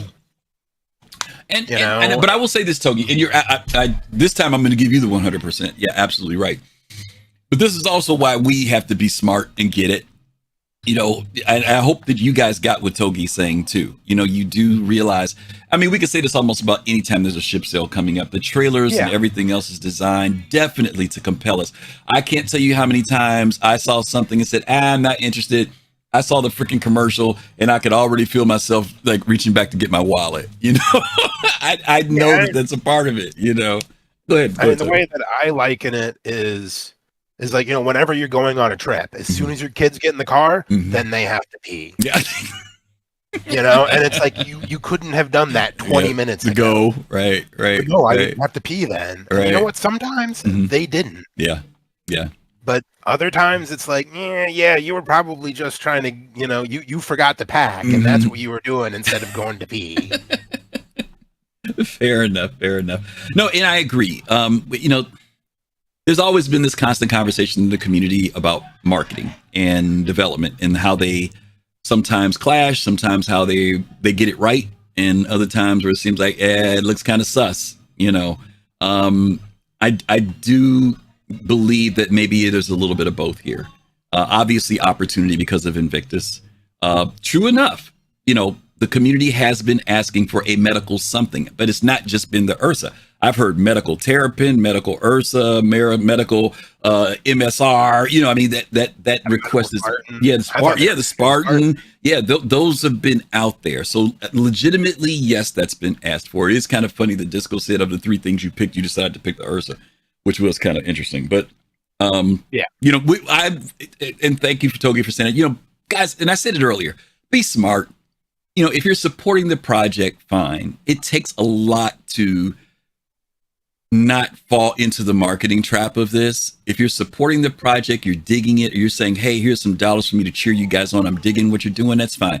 But avoid the rabbit hole. Really have friends that'll talk you out of it. You know, don't get caught up in I bought this. You know, because as I said earlier, in the earlier days, if you wanted something in the game, the only way to get it was to buy it. That was it. You know, you either rolled on your friends or you bought one. But now there's renting, there's earning it in game. Yeah, okay, it's new. It's going to take 90 days before it hits the live server. You can wait 90 days. You really can. You know, some of us have bought things because that's our thing that we want to do in the game, and we know that's what we want to do in the game, and that's why we're committed to it. But be careful about the new shiny thing that pops up. We could see a lot of purpose for this, but medical has so much further to go. Do not buy this vehicle based upon what you're seeing at the moment, because we can guarantee you it's going to change. There are a lot of people who got rid of their Cuddy Reds back in the day, and they didn't hang in there and wait and see. Some people kept them. A lot of people got rid of them, and now they're saying, dag, you know, I should have kept the thing. We saw the same thing happen with the freaking Ares series. People didn't like when they got rid of their Ares, and they went back, oh man, I should have kept my Ares now, you know. So anyway, thank you, Togi, for bringing the wisdom. Appreciate it, brother. All right, last but not least, the one and the only MT Stunner, or better known as Stunner. How are you, buddy? Hey, Griff. How are you today? I'm okay. So 2 things off the bat. I mean, this is obviously a change that's in the game right now and affecting us. So it's definitely something people should have opinions about, should discuss. Like, problems there. It's also a new piece of the puzzle that we didn't have yesterday for the game. We should definitely have opinions. We should definitely discuss. We didn't have it day before yesterday. Yeah, exactly. Sorry. But what really sticks in my craw is when people use things like this to travel back to the beginning of time and say, this is not what Chris Roberts said, promised, felt in his heart, you know, set out to do. When most of that is how they perceived anything that was said by him back then, and put their own hopes and dreams on it. Then they do the opposite, and they thrust themselves all the way into the future, and they make comments like, based on this game will never be able to accomplish these goals. This game will never be any good for this reason. This game will never be able to do this, that, and the other thing. Which there is such a lack of information to be able to make any of those statements or no. I see some very positive things about this. Like, I wanted to ask you a question. What's one thing, since just these couple days that this has been live now, have you not heard in the game that we used to hear every time we played it? Oh, God. I hear too much, so you put me on the spot. I don't know. Sorry. I don't know. No matter how small the mission was, we got a mission to swat a fly. Anybody have a Carrick? Yeah. Oh, yeah. Yeah. I'm always barking about that. Yeah. I've already seen that change. Yeah. Everybody's flying the ships they want to, or they're using the other types of medical devices that we have now. And it's not just like, trying dependent to fit on that. It really doesn't fit. Yeah. And that's nothing against the Carrick, but I'm just saying, obviously that it's changed, but it has changed the way people have viewed the game. You're absolutely right. It has changed it. Yeah. And the other thing too, as far as no matter how Death of a Spaceman turns out, I mean, even just going by the statements that Jared made, I mean, there's lots of ways to go. People can't stand it right now, and they complain to high heaven when their arm stops working because of an injury in the game, and they have to run from the bottom of the bunker back out to their ship. Can you imagine, down the road, maybe one possibility, and a lot of people brought up a lot of great, what if scenarios, like what it might mean in the future. But what if one of the things too is that even if you do respawn 3 or 4 times, now that the problems we have right now with holding a gun or flying a ship because your arm's not working, what if that persists even though you're healed back to 100% health? And the only way to get around that is to actually earn enough money to get a mechanical arm or prosthetic. And then even once you've suffered with that for a long amount of time to earn the money to finally get that, what if now when you're in a ship and it gets hit with a distortion weapon, that affects your limb too? Yeah. I mean, there's just so many things that could that could go towards those consequences. This lends itself to a conversation we'd had a while back, but when I was making the comment about will Star Citizen be for everybody, right? One of the things that Chris Roberts talked about, Stunner, is how much he was influenced by Dark Souls, right? He really liked Dark Souls. And for those of you who play Dark Souls, Dark Souls is punishing. I mean, it's punishing. You could rage quit off that game real easy because you die and they throw you way, way, way back to start over. There's no saves or anything. And so he has had that. That's always been in the back of my mind because I played Dark Souls and I enjoyed it, but it is hardcore. At least in the beginning. I haven't played it recently, but it's hardcore. And people who played Elden Ring, games like that, you guys know what I'm talking about. To your point, Death of a Spaceman can still achieve most of what Chris Roberts wants. And look at what the theme of Death of a Spaceman is.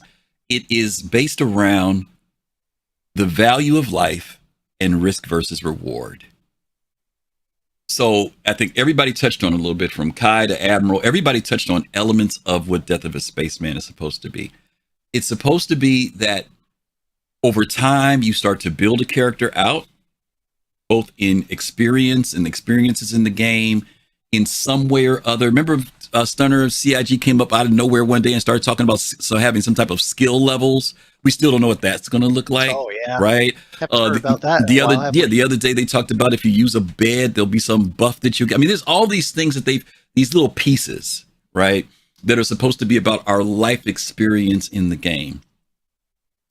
But then there's this risk factor that the more we build out our character, the more experiences we have, there's more value to our character. And that value starts to affect the decisions that you make in the game. So if you're playing the game, and Admiral alluded to this a little while ago, if you die, whether by choice or because the circumstances made it where you just could not be revived, or whatever the thing is that's supposed to happen, there is this aspect of coming back. Respawning has been an aspect of coming back. The Death of the Spaceman part has been a part of that.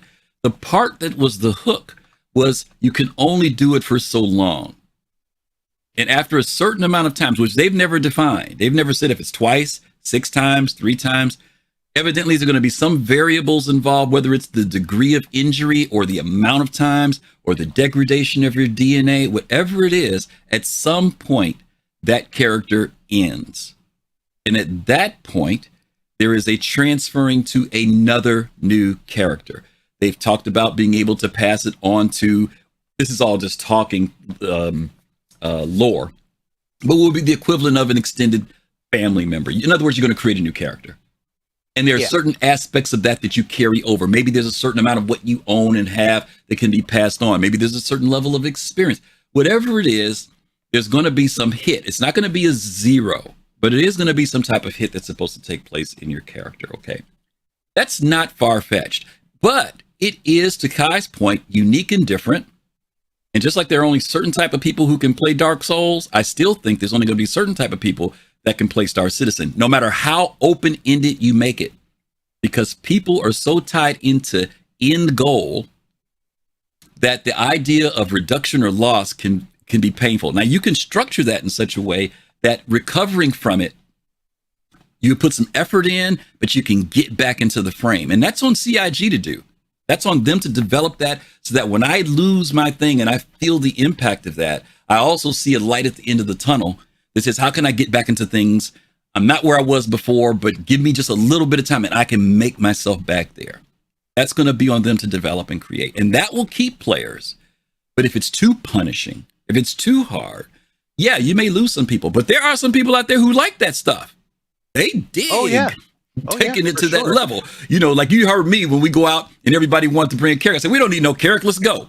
You know, let's go. You know, it's enough of us here. Ain't nobody supposed to die. You know what? Because I've seen how we've started to see it as a crutch, right? It's like this extra guarantee of insurance, right? Now, don't get me wrong. I understand from a times perspective that if someone dies, it's like, man, I only had so much time to play. I got to go all the way back freaking to Hurston, get back and come out. That I understand, guys. I do. But then there's that thing of just the fact of convenience that we often start to do it for, not because of gameplay. And we can make that excuse of, well, there's only so much time. Yeah, time is a reality, guys, even in games. And then like the last thing I just want to say real quick. Sure. I know I'm talking too long. Go ahead, you go ahead. Is that, you know, I mean, obviously I don't have a crystal ball. None of us do. The final, you know, outcome of the project will be what it gets judged on. You know, so there's a lot of things like I'm going to say right now is just my opinion, but it comes down to you have to, like, you know, look at all the information available, like, you know, everything that you can from Chris and form your own opinion about like what type of person he is. Like, you know, do you believe that he is the type of person that's going to, you know, even if you believe he's going to create a good game, he doesn't really care how many people play it as long as it's enough to count as a success and it's the game that he made. Or like, in my opinion, I believe that, you know, the type of person he is, creative, all that kind of stuff, he wants as large an audience as possible to enjoy his game. I think his biggest enjoyment in life will be seeing people enjoy his game that he made. You know, I think that's what he's always wanted to do, is make a game that people really enjoy. I could be completely wrong, but like I think something like that, you know, again, it's this type of idea that, like, you know, master modes, you know, if a lot of people do think it sucks, but even if we all agreed as a community that it sucks, people think like, oh, they would just say, darn, you know, we tried and I guess it's not going to work. We're just going to be stuck with the sucky master modes. No, they're going to change it. They're going to figure it out, you know? Okay. So, thank you, brother. Appreciate you, Stunner. All right, take care. Alrighty. We are almost done. Thank you guys so much. Great conversations about the respawning and everything else. We'll see where it goes, right? That's what it pretty much comes down to. We're going to see where CIG takes us. Okay, let's hit this very last one here because we are 20 minutes away from wrapping up. This one here, the Polaris, the Idris, we still don't get it. So our theme today is we still don't get it, right? And I want to get you guys' feelings and your thoughts a little bit about what we saw this week, what we've heard this week. And I want to show you a little video here. Some of you guys have seen this video. This video came out right before Invictus did. But it's the Polaris. You know, there was a big Gib Polaris thing going on this week, right? I don't think I've seen this much excitement since the days of the carrot coming out, where people have been just looking and waiting and anticipating this ship, and so many weird feelings about it. And I've tried to talk to some Polaris owners. I don't own a Polaris. I'm not interested in owning a Polaris. I think it's well, I won't say what I think about the ship, but I'm not interested. I don't own one. But I have been asking some of my friends, what do you think of the Polaris now that you've seen it? You know, we saw this video here, and this video was like, wow. But then yesterday we go out on the floor and you see this thing. And again, talking to Polaris owners, they feel a certain kind of way about it. So if you own a Polaris, if you own one, I want to invite you to come in and talk to me and give me your thoughts about the Polaris.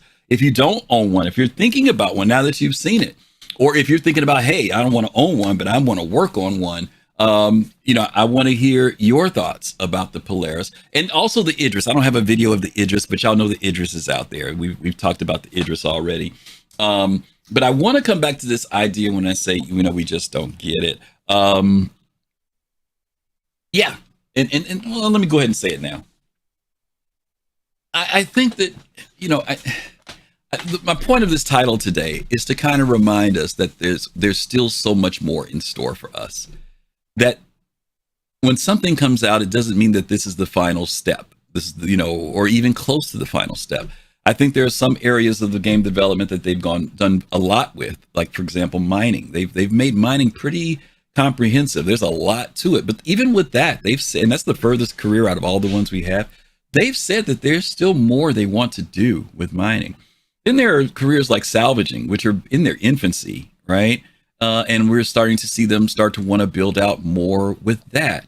Then there are careers in areas that they haven't really pushed out on. Bounty hunting, we've seen glimpses of that with being able to capture people and transport them and all that. But there's still so much more for there. Medicine, we're seeing another step in the medical career. Still so much more that can happen, right? That can be developed. You know, do you think that the backers are starting to understand that? Or do you think that they're still caught up in just what they have in their hands right now? And I'm not against that. I get it. That's what it's all you got to play with. You can't play with a dream. I get that, right? But do you think that now that they're showing us more, that maybe we are starting to get it? Or do you think that a lot of backers still,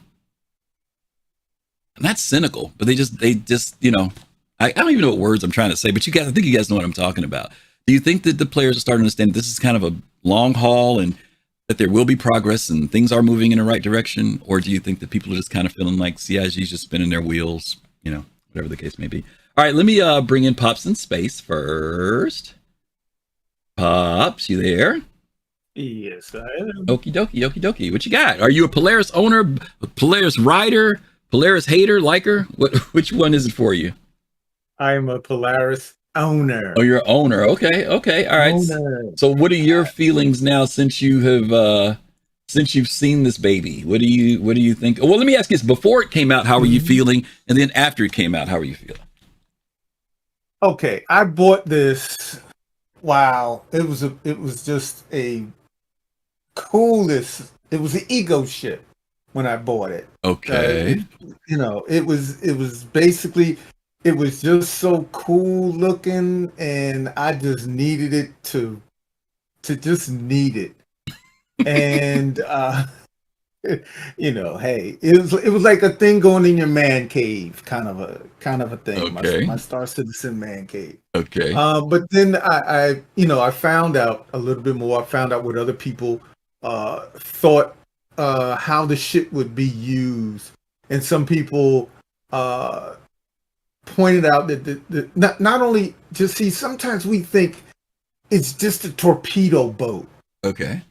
But it's not just for a torpedo boat, because it can land. It's made to land on the ground. Mm-hmm. Also, it also has the dual-sided bay doors on it for ground vehicles to go in and out. If it didn't have that, then, you know, if it wasn't made to go on the ground, then why would it have that in there? So it can be used in a lot of different purposes. I think what we do is we limit it. We say torpedoes, That's all it's just a big giant cat ship killer. So what are you looking to use this ship for? Are you looking for it because of the combat aspect, or are you looking at it as like multi-use aspect? This is just for you. What are you thinking about it? It's Admiral said it, and me and Admiral agree. It's an intimidation ship, first of all. Okay. It can be used to escort. When you have wait. I want to make sure you address my question. What are you going to use it for? Don't tell me what it can be used for. I'm asking for you. Okay. What do you want to use it for? Because you talked about ground aspect of it. Okay, go ahead. What I want to use it for is an intimidation factor. Okay. You're not just going to mess with us. Number 2, for ground operations, if there is things, because distribution centers are not the only things that are going to be on the ground that we're going to be able to protect. They're going to be bases. They're going to be Vandal bases that are going to be on the ground. Okay. So, this is a ship that fits something like that. It can, do that. It can supply other ground attacks and things like that with ground vehicles and things like that. Support things, mercenary missions and things like that. Okay. So that's what I'd use it for. All right. So in other words, you're happy with it. Oh yeah, well, I'm happy with it. I just go walk around and shine it up. Okay. I'm happy with that. All right. Fair enough. Thanks, Pops. Okay. Pops is happy with his Polaris. Pops is Polaris. Captain Serious Fun, you there? Yeah. Yes, Yeah. sir. And we have arrived at the topic that Mr. RSI himself. Correct. It is important to recognize, first of all, Captain Lucia Franco, who was the first to command the Polaris October 9th, 2946. It is important to recognize that the Polaris is named in honor of Commander Hester Polaris, who gave her life in service of the UEE during the First Tavaran War. And we're thankful that at least the outside of this boat has arrived. Right? True. The second thing we're thankful for is that John Crew was put to the test. Yeah. In Star Citizen Live yesterday, when he said it's coming for IAE. And Jared Huckabee, encapsulated all of our fears in responding to that by saying, and what happens if something happens and it doesn't? And John Crew said, you ain't selling no wolf tickets around here. It's coming. I said what I said. It's coming for IAE. Yeah. Right. So let's understand that. What that probably means is they probably have most of it all done already. And IAE and the deployment of the Polaris at IAE is about, really finishing it, refining the details, but it's also about the proper positioning for ships in the marketing cycle. Right. I go on and on about marketing, and CIG and marketing in the world. All marketing is predatory. Yeah. Right. There is no marketing for broccoli because broccoli doesn't need no marketing. Right. But these leisure activities that are competing against near infinite other leisure activities for your leisure dollar need to figure out a way to say something to stand out. Right. And so they're not allowed to lie. But all marketing pushes against that wall, right? To get you to commit. Now, when it comes to the Polaris, am I excited? Am I happy? Yeah, I was both excited and happy to see the exterior in some of these videos all the way back to CitizenCon, then to go over and see it in the slideshow that was Invictus Day 1, trying to walk through there with that whack frame rate. But what was striking to me was how big it was compared to the Connie. And I said this in chat with some folks yesterday, but those of us who have been around for a while remember when it was the theory of the case when it came to ships that the Constellation was going to be the biggest ship we flew in the game, right? And so now to appreciate and see the Constellation in the context of how big the Polaris is incredible. How am I going to use it? And then I'll get out of your way. I have a role-playing vision for Captain Serious Fun. I imagine that many days of the week, I will be in a brand new community on Terra if they let us base build on Terra that is equidistant from Prime and Quasi and New Austin called New Philadelphia or Neo Philly. And there I'd like to base build a lounge that plays DJ sets, not unlike the People's Radio on Nix. Be sure to subscribe to that as well. And then on the other days, I'd love to crew up a Polaris with our friends and protect and support the trade lanes to and from Terra. Terra is too important to allow it to fall into the hands of the knuckleheadedness. Right now, my daily driver, it will, because I'm an RSI guy, will be the Zeus CL, right? Even though the Polaris will carry 4 times more of the cargo, to many people's point, it's going to cost money to bring this thing out. Right. And so when we bring it out, there's got to be a real reason. And I think you're going to have to be in partnership with a lot more people than people might imagine right now. But this is my end game ship. And so we're there. We're at the end game for me. I shout out to the folks that are waiting for the Kraken. I hope you get your end game at some point. But I'm getting it at IAE because John Cruz said what he said. I'm out. Okay, thanks, Cap. All right, Captain Serious Fun came with the history for the Polaris. Let me bring in next the Q, good friend of ours from Carvin Tales. Q, how are you, buddy? I'm doing well. How you doing, brother? There Can he you hear me? is. Good. Yeah, we can hear you. All right. Yeah. So we're Polaris owners. Okay. Stupid ship, you know. Oh my god. No reason to use this thing. I don't know. I mean, I guess we'll see how it goes, but it's really a fleet battleship type of thing, I think. Or ultimately what I'm hoping, because I don't have huge hopes for fleet battles yet.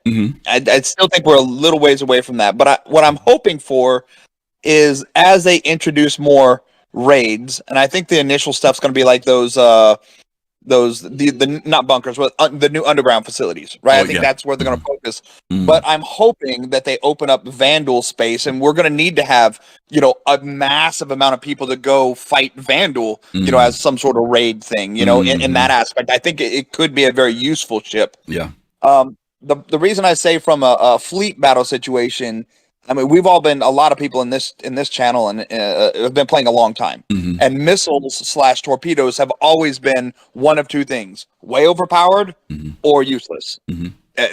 They've really had a hard time balancing missiles in general, because it's a tough thing to balance. And I think this ship right here in the game right now, what is its use? I'm not sure why they picked this one outside of the 1 or 2 missions you have that could end up with an Idris at the end. There's literally nothing else to do in the game with this ship. Yeah. I mean, you tell me, but I don't see there anything else in the game to do with this ship. Yeah, there was something you said, and I've heard other people say this about wanting to, and I understand the desire when people say, you know, being able to open up and go into Vandal space. But one of the things that CIG has done so far is, from a testing standpoint, instead of us going into someone else's space, they've been making people come into our space. So if that's the lead, what they could do, to your point, is as we expand into Pyro or any other, not way down the road systems, but let's say there's maybe 2 or 3 other systems that come along board. First engagements can be engagements just within organizations. This is strictly for testing purposes. We're out there just banging at each other, starting these small fleet things, trying to see how this stuff works out. But just like how we have things like the Xeno threat that kicks in, or the Nine Tails that kicks in, there's nothing to say that the Vandal don't push in on us. Now that would be cool, right? Right. That would be the so opportunity. My concern is, even of the events that we have, let's take the upcoming Xeno threat. It's Xeno threat, right? That's coming up. That's what it's called. Yeah, Xeno threat, right? Even though it has a couple of hammerheads, which, by the way, this is a capital ship. Hammerhead's not, right? The only cap ship you're fighting against is an Idris. The amount of people that own these things on a 100-man server, is that mission going to be fun anymore? right? When people are lobbing, what are these size 12 torps at the Idris, it's going to end in seconds. Is that really going to be fun? I don't know. No. Let me tell you why I'm not sure that's going to be the case. Because there's another aspect that server meshing will help with. And mind you, this is assuming all things work well, right? Because obviously, that doesn't mean that this is going to be the case. But if the server meshing kicks in and allows not only for people to bring their Polaris in, but instead of one Idris, you have 4 Idrises, 2 Javelins, and a fleet of ships. Right now, the Idris is over 2 million hit points. The torps on this thing only drop, I think, about 750,000 in points. So first of all, you've got a penetrated shielding. And just because you fire one does not mean that that's going to be what happens. I've spent anywhere from nowadays, I'm speaking recently, when we fought in Idris, and I mean, we were bringing the kitchen sink. One time we fired about 18 or 19 size 9s into an Idris, and we still hadn't done the damage. And we spent an hour and 20 minutes trying to wipe this thing out. And I'm talking about with people who know how to do this. So the amount was that the latest PTU? Because I did hear that the Idris was boosted pretty good in that latest PTU. Yes, absolutely. and there are other factors involved. If CIG starts to implement, which they're trying to do, the repair mode, and they do it also for the AI side of things, so that even though I'm hammering on this Polaris's or this Idris's quantum drive, that it is also inside of itself repairing itself. We may find that these battles that you're looking for, and I think your points are well made about the fleet aspect.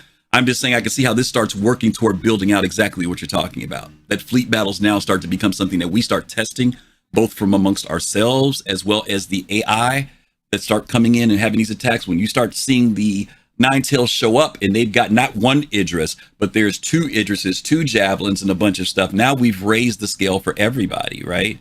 So my concern when we start talking about this is you're for a ship this large and with this little maneuverability, right? Because it's not a fighter, it's a capital ship. Really, you're talking about firing beyond line of sight. And then once you start implementing beyond line of sight, you start reducing some fun factor drastically. And it's just a concern of mine. If I have to be so close with this ship, then I don't know. I have concerns when you start getting to this scale because we haven't said it yet. Now, obviously, they're going to fix it, right? They're going to do the things they got to do to address it. But I think when it first releases, it's going to be. I agree with you. I agree. Well, first of all, it's going to be OP as all get out. We know that. True. But here's the kicker, though. Seriously, like recently, I don't know if you've been having any not issues, but have run into this type of situation. When we started this out, they started us like 20,000, right? In credits, 25,000 in credits, right? I had people who were trying to leave their hangar and clip their hangar and tore their wing off. They got a bill for 15,000, right at the beginning. I had somebody else who took out of the hangar and that message came up about stopping for the police and they didn't. It took their total 20,000 from them. So the other side of the balance for this may be, it's going to be cool to fly that Polaris around, but how much is a freaking size 9, size 10 torpedo? And how often am I going to be willing to fire them? Do I have the money to start it? So when I said I didn't think fleet stuff was anywhere near, right. And that kind of comes to it because there's nothing worth having a ship that doesn't make money, that does nothing but spend money, having in the verse currently. Like there's nothing to defend that you see what I'm saying? We just don't have those systems in yet. I'm not saying they're not coming. Right. I'm just saying it seems a little premature for Polaris. That's all I was saying. And I agree with you. When you say, well, is it, and I've said this before about big ships like this, like the Idris and stuff. Because, we don't have Raiders. I said, there's no reason to have it in the verse right now. It's not, we're not there yet. Even if we expand the scale, we're getting there. But right now, it would just be nothing but a freighter. I mean, because that's it. Now, that again, as they start to build out more stuff, though, whether it's the hit points, the shielding, the armor, the economy, those things start to become important. And you're right. The players will have to decide, it's cool to take my Polaris out. Is it worth me firing off, 8 torps, though? Is it worth the damage that I may take on this thing when I get my bill? People have been getting their repair bills for ships, and it's been crazy. Not crazy, but in comparison to what it was before, you know what I mean? No, I think they're starting to balance the economy. I want to ask you one more question. Sure. Obviously, people want the cap ships in game. We paid a lot of money for these things, right? We want them in game. Yep. Obviously, we also know there's not going to be a lot of gameplay for them, right? It's no different than when they first put the Reclaimer or the Starfaring game, right? There's going to be limited functionality for these ships, and there's two things that come to mind with that. Number one, tech debt. How much rework are they going to have to do on this over time, because it has so many systems in there that aren't online, right? I am concerned that we're just pushing stuff out just to push it out. I've never been someone that's really concerned when we get the cap ships. I figure we get them when we have gameplay for them, you know? But I do get the concept that, look, we paid a lot of money for these things. People pay, That's what, $1,500 for a Kraken, you know, $1,800 for, you know, all the, that's just big dollars. I mean, it's a game, for goodness sake, right? I mean, that's a lot of freaking money. But at the same time, how many times are they going to have to go back and redo this one? I mean, they're just now got to the Saber Raven, and all they did was add little pop-out things, right? I mean, they didn't have to add a whole bunch of features to it. No, that's a valid point. Valid point. The on SCL this week, John Crew talked about the fact of them trying to. It's tough. As consumers, we want our product. As a developing company, if the development doesn't offer the things that are supposed to be in it, you're just giving a hanger queen, right? It's nice to have it. Like, it's like sitting on the floor right now, you know what I mean, at the freaking convention center.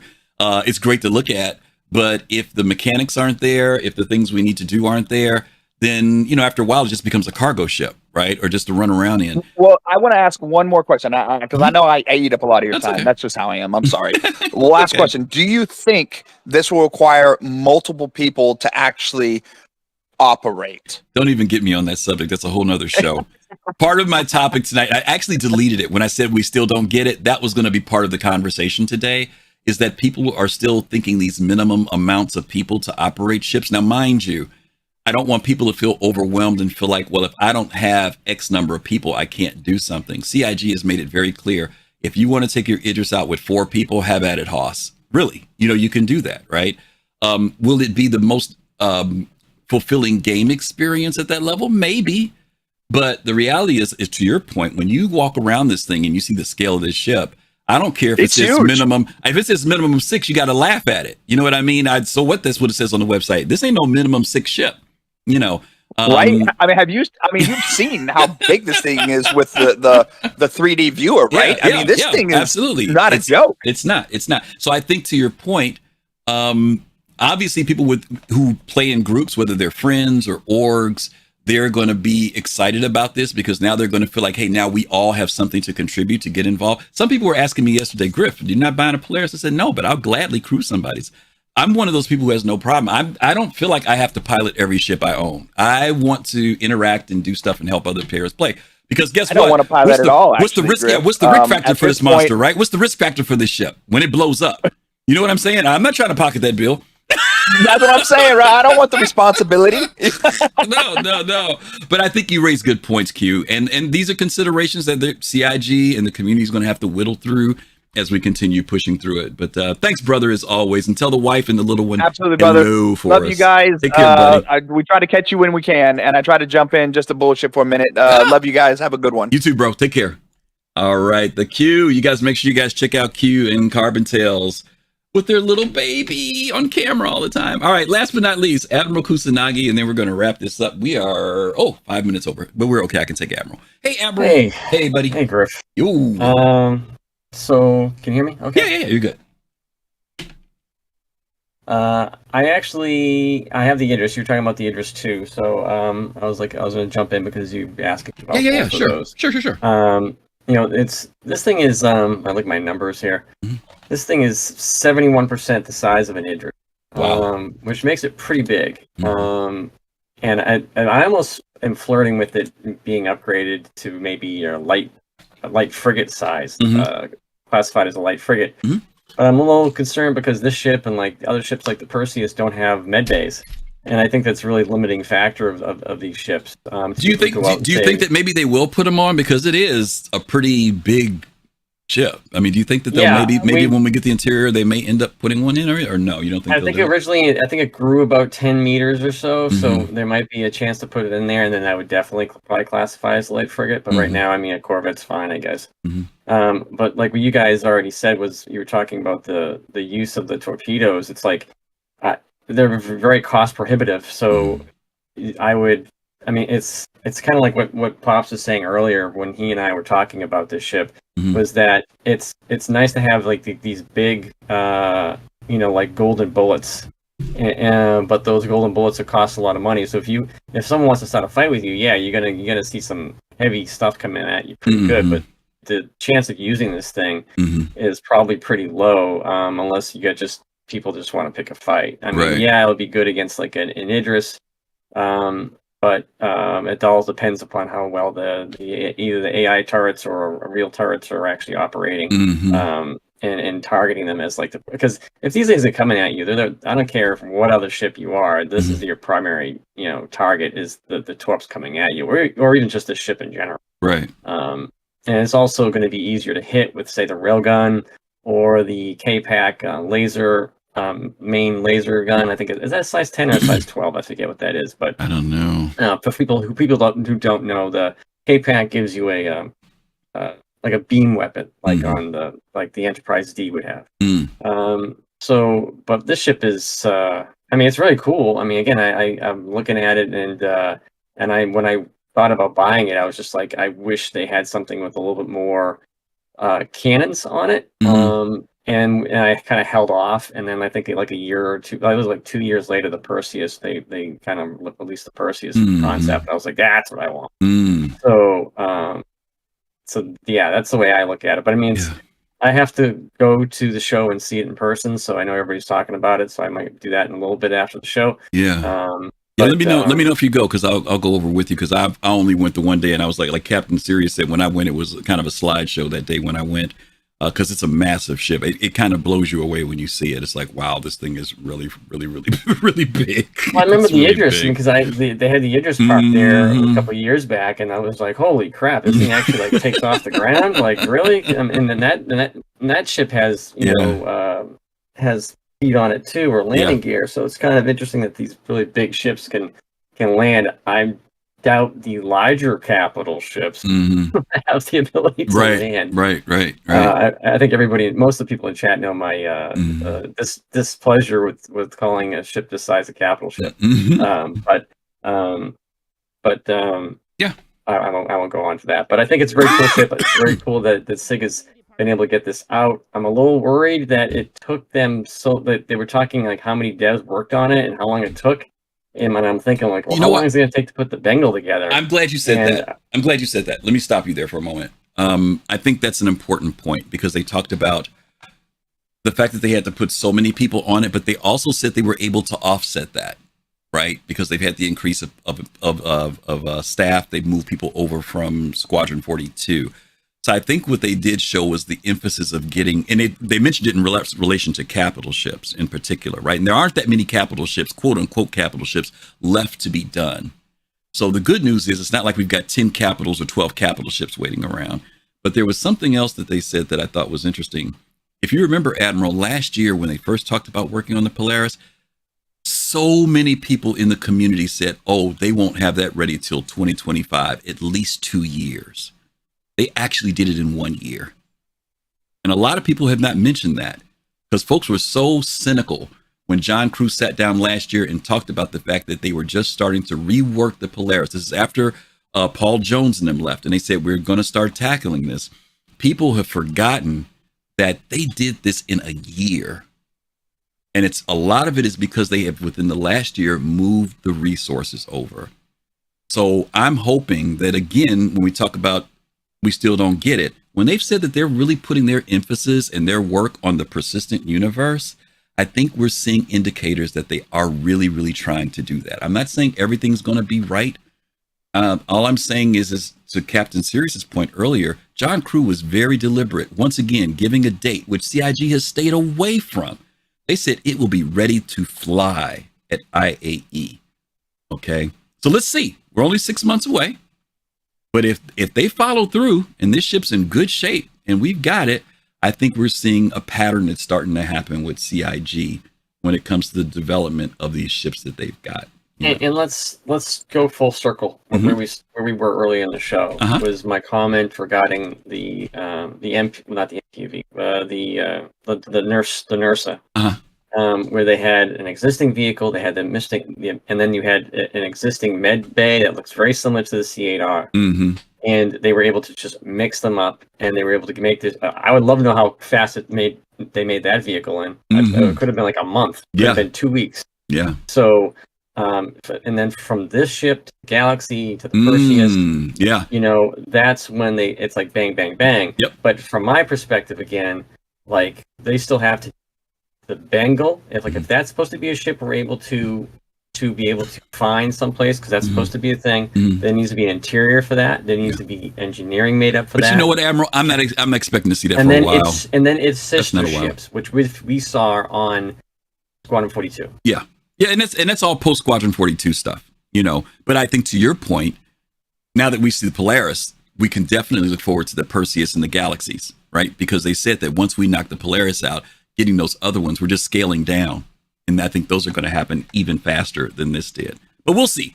You know, my projection next year for both of them. How you like that?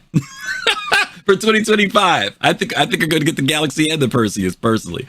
But we will see what happens. I would say that's pretty good. Yeah, it's a good chance. Make a lot of sense. It's a good chance. It's a good chance for me at least. All right, Admiral. Hey, and don't forget. Come on, let's get this thing out there. Let's talk about it. I want to get your project out there. Okay. What do you want to talk about? Don't start. You know what I'm talking about. Bye. All right, gang. Good stuff. Good stuff. All righty. Thank you. You guys are, as always, amazing, wonderful people. You guys have had such great thoughts and conversations about this topic that we had today. We still don't get it? But I think we're starting to get it. I think the community's starting to get it. Let's talk about what we got going on, because we're running a little bit over on our time. Why is my thing not changing here? It's not changing. My show screen isn't changing. Let's see where we at here. Here we go. Boom. There we go. All right. Today is Podset Saturday. This is the day where we support other content creators in our group. But today, Paul Shelley, the Astropub, is not here. He's away today. And so we're going to be sending you guys over to one of our very own Soul Citizens, over to Yo-Yo Meg in a couple seconds. She's always fun to watch. You guys make sure you stop over and see Meg in a couple seconds. Also, after that, later this evening, the guys from Relay, the OGs of Star Citizen, will be on tonight at 9 p.m. Eastern time. So you guys make sure that you guys check them out. Great to see those guys always still out here streaming. Tomorrow, we are doing a show called Org Life. We did this like 4 years ago. I tried to find out when was it we talked about orgs again. It was like literally our first year. We had a conversation about orgs. We had Montoya come on from Test Squadron. He talked about what it took to run an org and all the things that are entailed in that. So we're kind of doing a org 2.0. After all this time, what are orgs doing? Are they a real thing? Are they just places where people hang out at? Are they doing things in an organized way? We're going to be talking about the struggles, the challenges, the hard work, the tools. All that stuff's going to be tomorrow. We've got 2 or 3 orgs that are going to be here tomorrow. So hopefully you guys can join us. If you're in an org, hey, feel free to come. If you're not in an org and you're just curious about them, hey, free to come. If you don't care about orgs, hey, feel free to come. We'd love to have you guys here tomorrow evening at 7 p.m. Eastern time for our show called Org Life. Okay. I think that's it. Thank you guys for hanging with me today. Thank you for all the subs. Zadoctor5, thank you for that sub earlier. I'm sorry, I meant to say that to you and we were in the middle of the conversation. So don't want you to think that we missed out on that. Thank you for that sub that you gave us. We are happy to have you here with us. Okie dokie. As I mentioned, we are getting ready to send you guys over to our one and only Yo-Yo Meg. When you guys get over there, if you've never been with Yo-Yo before, check her out. If you like her, subscribe to her. She is such a cool person. So much enthusiasm for Star Citizen, and a real up-and-coming streamer. Just very cool person. Till then, that's all I'm going to say to you guys. You guys have a great day, great weekend. Enjoy Invictus. Next Sunday's show with with Soul Citizens, we're going to be doing our review of Invictus next week, so you guys can join us for that too. Otherwise, take care of yourselves, stay safe, and as always, peace, love, and soul. Talk to you soon. Ciao.